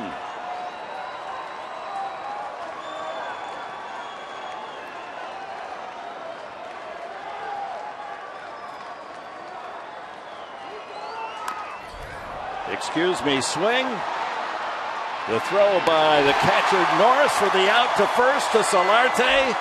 And this is a game to remember this season.